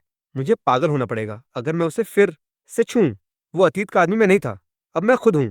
मैं सिर्फ टॉक्सिक लोगों से दूर रहूंगा। सिस्टम, तुम कमाल हो। गलतफहमी सुलझ गई। एमसी सिस्टम को इग्नोर करता है। वो धीरे से शिया चान का हाथ पकड़ता है और उसे खिड़की के पास बैठाता है। जहां तक पहले क्या हुआ, मैं उस बेवकूफ की तरफ से तुमसे माफी मांगता हूँ। उसने तुम्हें 6 साल तक तकलीफ दी, तुम्हें रात को चैन से सोने नहीं दिया, तुम्हें, भले ही तुम मुझे पसंद करती थी, सिर्फ कैद के जरिए मुझे रोकने के लिए मजबूर किया। वो तुम्हारा ये कर्जदार है। पर मैं तुमसे वादा करता हूँ, आज के बाद से शेन शिया चियान को एक और आंसू नहीं बहाने देगा। शिया चियान एमसी की बाहों में गिर जाती है, उसकी कमर को जोर से पकड़ती है, अपना चेहरा उसकी गर्दन में गाड़ देती है। 6 सालों का दबा हुआ दर्द आखिरकार फूट पड़ता है। वो एक बच्चे की तरह रोती है। एमसी उसकी पीठ पर हल्के से थपथपाता है। उसका दिल स्नेह से भरा होता है। शिया चियान, ये कैद वाली बात, अगर तुम्हारी लगातार रक्षा ना होती, तो वो प्लॉट द्वारा कंट्रोल किया गया पहले ही कब का मर चुका होता, बार बार खुद को चोट पहुंचाने और हताशा के बीच। तुमने मेरी जिंदगी को प्रोटेक्ट करने के लिए सबसे अनाड़ी और जिद्दी तरीके का इस्तेमाल किया। अब मुझे बांधने के लिए चेन का इस्तेमाल मत करो। मुझे डर नहीं लगता। अगर तुम्हें डर है, तो मैं जहां भी जाऊंगा तुम्हें साथ ले जाऊंगा। काम पर तुम्हारा साथ दूंगा, घर पर तुम्हारा साथ दूंगा। बाकी जिंदगी मैं कहीं नहीं जाऊंगा। शिया चियान रोते रोते लाल आंखें उठाती है और धीरे से पूछती है, सच में? एमसी कहता है, असली सोने से भी ज्यादा सच। और मैं तुम्हारी कंपनी की देखभाल करने के लिए अच्छी तरह काम भी करूंगा। शिया चियान, पहले मैं तुम्हें पीछे खींचता था, अब से मैं तुम्हारा सबसे सॉलिड सपोर्ट बनूंगा। उस रात वे पहली बार बिना 1 सेंटीमीटर की दूरी के सोते हैं। एमसी उसे गले लगाता है। वो उसकी गोद में दुबक जाती है। वे शांति से सोते हैं, बिना बेड पर करवट बदले, बिना आधी रात को जागे। अगली सुबह जब शिया चियान उठती है, वो अभी भी थोड़ी शर्मिंदा होती है। एमसी अभी भी नींद में जानबूझकर उसे छेड़ता है। डायरेक्टर शिया, कल रात कौन रो रहा था? शिया चियान उसे एक नजर डालती है, पर पहले जैसे ठंडक के बिना थोड़े नखरे के साथ बिखरी हुई। उठने के बाद एमसी आंटी वांग को घर की सभी सोने की चेनें हटाने का ऑर्डर देता है। अब से मैं तुम्हें अपने सच्चे दिल से बांधूंगा, ये किसी भी चीज से ज्यादा मजबूत है। अगले कुछ दिनों में एमसी पूरी तरह से शिया कंपनी के काम में डूब जाता है। शुरू में वो रिपोर्ट्स को समझ भी नहीं पाता था। फिर वो शिया चियान से बिजनेस नॉलेज सीखता है, कंपनी के मामलों से निपटता है। वो तेजी से आगे बढ़ता है। शिया चियान उसे सिखाने में बेहद धैर्यवान होती है और एमसी पूरी लगन से समर्पित होता है। सिर्फ उसका प्रेशर कम करना चाहता है, ताकि उसे अब और सब कुछ अकेले न ढोना पड़े। जहां तक यान त्यान का सवाल है, वो आखिरकार अपने लालच और स्वार्थ की कीमत चुकाती है। गवर्नमेंट बिडिंग प्रोजेक्ट फेल हो जाता है। वो न सिर्फ शिया फैमिली से फंडिंग नहीं ले पाती, बल्कि भारी कर्ज भी ले लेती है। उसके ओरिजिनल शेयर्स गिरवी रख दी जाती हैं। उसका पिता, जिसने हमेशा रिश्तों पर मुनाफे को प्राथमिकता दी, उसे पूरी तरह बर्बाद देखकर कंपनी से उसकी सारी पावर छीन लेता है और कंट्रोल संभालने के लिए अन्य बच्चों को सपोर्ट करता है। और यान त्यान अलग थलग पड़ जाती है। उसकी पुरानी शान पूरी तरह गायब हो जाती है। अंत में उसके पास सिर्फ चुपचाप ऐशी छोड़ने के अलावा कोई चारा नहीं बचता। अब किसी भी प्रॉब्लम को खड़ा करने में असमर्थ, जब एमसी को यह खबर मिलती है, वो सिर्फ हल्के से मुस्कुराता है। अच्छे और बुरे का अपना फल मिलता है। उसका अंत कुछ ऐसा था जो उसने खुद कदम दर कदम बनाया था। दूसरों को दोष नहीं दिया जा सकता। नए साल पर गुनयान उनसे मिलने आती है। एमसी और शिया चियान को सोफे पर एक साथ बैठे देखकर एमसी उसके लिए संतरा छील रहा होता है और वो उसके कंधे पर सिर रखकर डॉक्यूमेंट्स पढ़ रही होती है। एक शांति का दृश्य। वो इतनी हैरान होती है कि लगभग मुंह से चाय निकाल देती है। वाह, तुम पूरी तरह बदल गए हो। पहले तुम्हारी आंखें सिर्फ यान त्यान को देखती थीं, अब सिर्फ हमारी शिया चियान को देखती हैं। बहुत अच्छा, बहुत अच्छा। आखिरकार तुम्हें अक्ल आ गई। शिया चियान हल्के से गुनयान को धक्का देती है, पर मुंह के कोनों पर मुस्कान के साथ। बकवास मत करो। एमसी शिया चियान का हाथ पकड़ता है और सीरियसली कहता है, पहले मैं अंधा था, अब मैं साफ देखता हूं कि कौन इंसान सच में मेरी कद्र के लायक है। सिस्टम कहता है, होस्ट। मिशन का पहला फेज सफलतापूर्वक पूरा हुआ। फिजिकल हेल्थ इंडिकेटर स्टैंडर्ड के अंदर है। मिशन का दूसरा फेज, शिया चियान को प्रोटेक्ट करना, शुरू हुआ। रिवॉर्ड चेस्ट डिस्ट्रीब्यूट किया गया। आपने बोनस हार्ट्स एंड सिंक जीता है। अब से तुम लोग सिंक में रहोगे और कभी कोई गलतफहमी नहीं होगी। दिन बीतते जाते हैं। एमसी का वजन धीरे धीरे नॉर्मल हो जाता है। वो अब पहले जैसा पतला और कमजोर नहीं दिखता। वो ऊर्जा और जोश से भरा होता है। शिया चियान के साथ उसका रिश्ता भी गहरा होता जाता है। बचपन के दुश्मनों से वे एक दूसरे की जिंदगी में अनिवार्य प्यार में बदल जाते हैं। उनकी संयुक्त मेहनत से शिया कंपनी और भी बेहतर विकसित होती है, अपना टेरिटरी बढ़ाती है, एशी की सबसे उभरती हुई कंपनी बनती है। जो शेयर होल्डर्स पहले शिया चियान पर डाउट करते थे, अब एमसी की तारीफ करते नहीं थकते। एक खास वीकेंड पर एमसी शिया चियान को उनकी पुरानी यूनिवर्सिटी के कैंपस में वापस ले जाता है। जानी पहचानी पगडंडियों पर चलते हुए, स्टूडेंट्स को आते जाते देखते हुए ऐसा लगता है जैसे वे 20 साल की उम्र में वापस आ गए हों। एमसी रुकता है। वो शिया चियान को सीरियसली देखता है। वो एक घुटने पर बैठ जाता है, अपनी जेब से एक डायमंड रिंग निकालता है। एमसी कहता है, मैंने इसे अपनी पहली कमाई से खरीदा है। शिया चियान, जब मैं 20 साल का था, मेरा पैर मुड़ गया और तुमने मुझे इस रास्ते पर चलने में मदद की। 26 साल की उम्र में मैं तुम्हारा हाथ पकड़ना और पूरी जिंदगी चलना चाहता हूँ। पिछली शादी जिद की वजह से थी, समझौते की वजह से, एक्सीडेंट की वजह से। अब मैं तुमसे शादी करना चाहता हूँ क्योंकि मैं तुमसे प्यार करता हूँ। क्या तुम मुझसे शादी करोगी? शिया चियान की आंखें आंसुओं से भर जाती हैं। वो जोर से सिर हिलाती है, भरी हुई आवाज के साथ। हाँ, मुझे मंजूर है। एमसी उसके रिंग फिंगर में डायमंड रिंग पहनाता है, उठता है और उसे गले लगा लेता है। अब से कोई और दुश्मन नहीं, सिर्फ मैं और मेरी वाइफ, हमेशा के लिए कभी एक दूसरे को नहीं छोड़ेंगे, साथ बूढ़े होंगे। सिस्टम कहता है, होस्ट। फाइनल मिशन पूरा हुआ। ग्रैंड प्राइज साथ बूढ़ा होना एक्टिवेट हो गया। मैं आपको और शिया चियान को खुशी, शांति और समृद्धि की जिंदगी की कामना करता हूँ। एमसी अपनी बाहों में उस इंसान को गले लगाता है। दिल संतुष्टि से भरा होता है। पहले मुझे लगता था कि मैं एक कठपुतली हूँ जो एक नॉवल में फंसी है, जिसकी किस्मत पहले से लिखी है। सिर्फ त्रासदी ही ले सकता था। पर अब मुझे पता है कि अगर मैं अपने दिल को वफादार रखूं, सच्चे दिल की कद्र करना सभी बंधनों से मुक्त होने और जैसा चाहो वैसे जीने की अनुमति देता है। 6 सालों की जिद और रक्षा के साथ शिया चियान ने मेरे असली रूप का इंतजार किया। मैंने स्नेह और बाकी जिंदगी की संगत के साथ उसकी सारी तकलीफ और इंतजार की भरपाई करता हूँ। रात की गहराई में एमसी अपने बगल में सोई शिया चियान को देखता है और धीरे से उसके माथे को चूमता है। इस जिंदगी में तुमसे शादी करने की किस्मत होना मेरी सबसे बड़ी दौलत है, शिया चियान।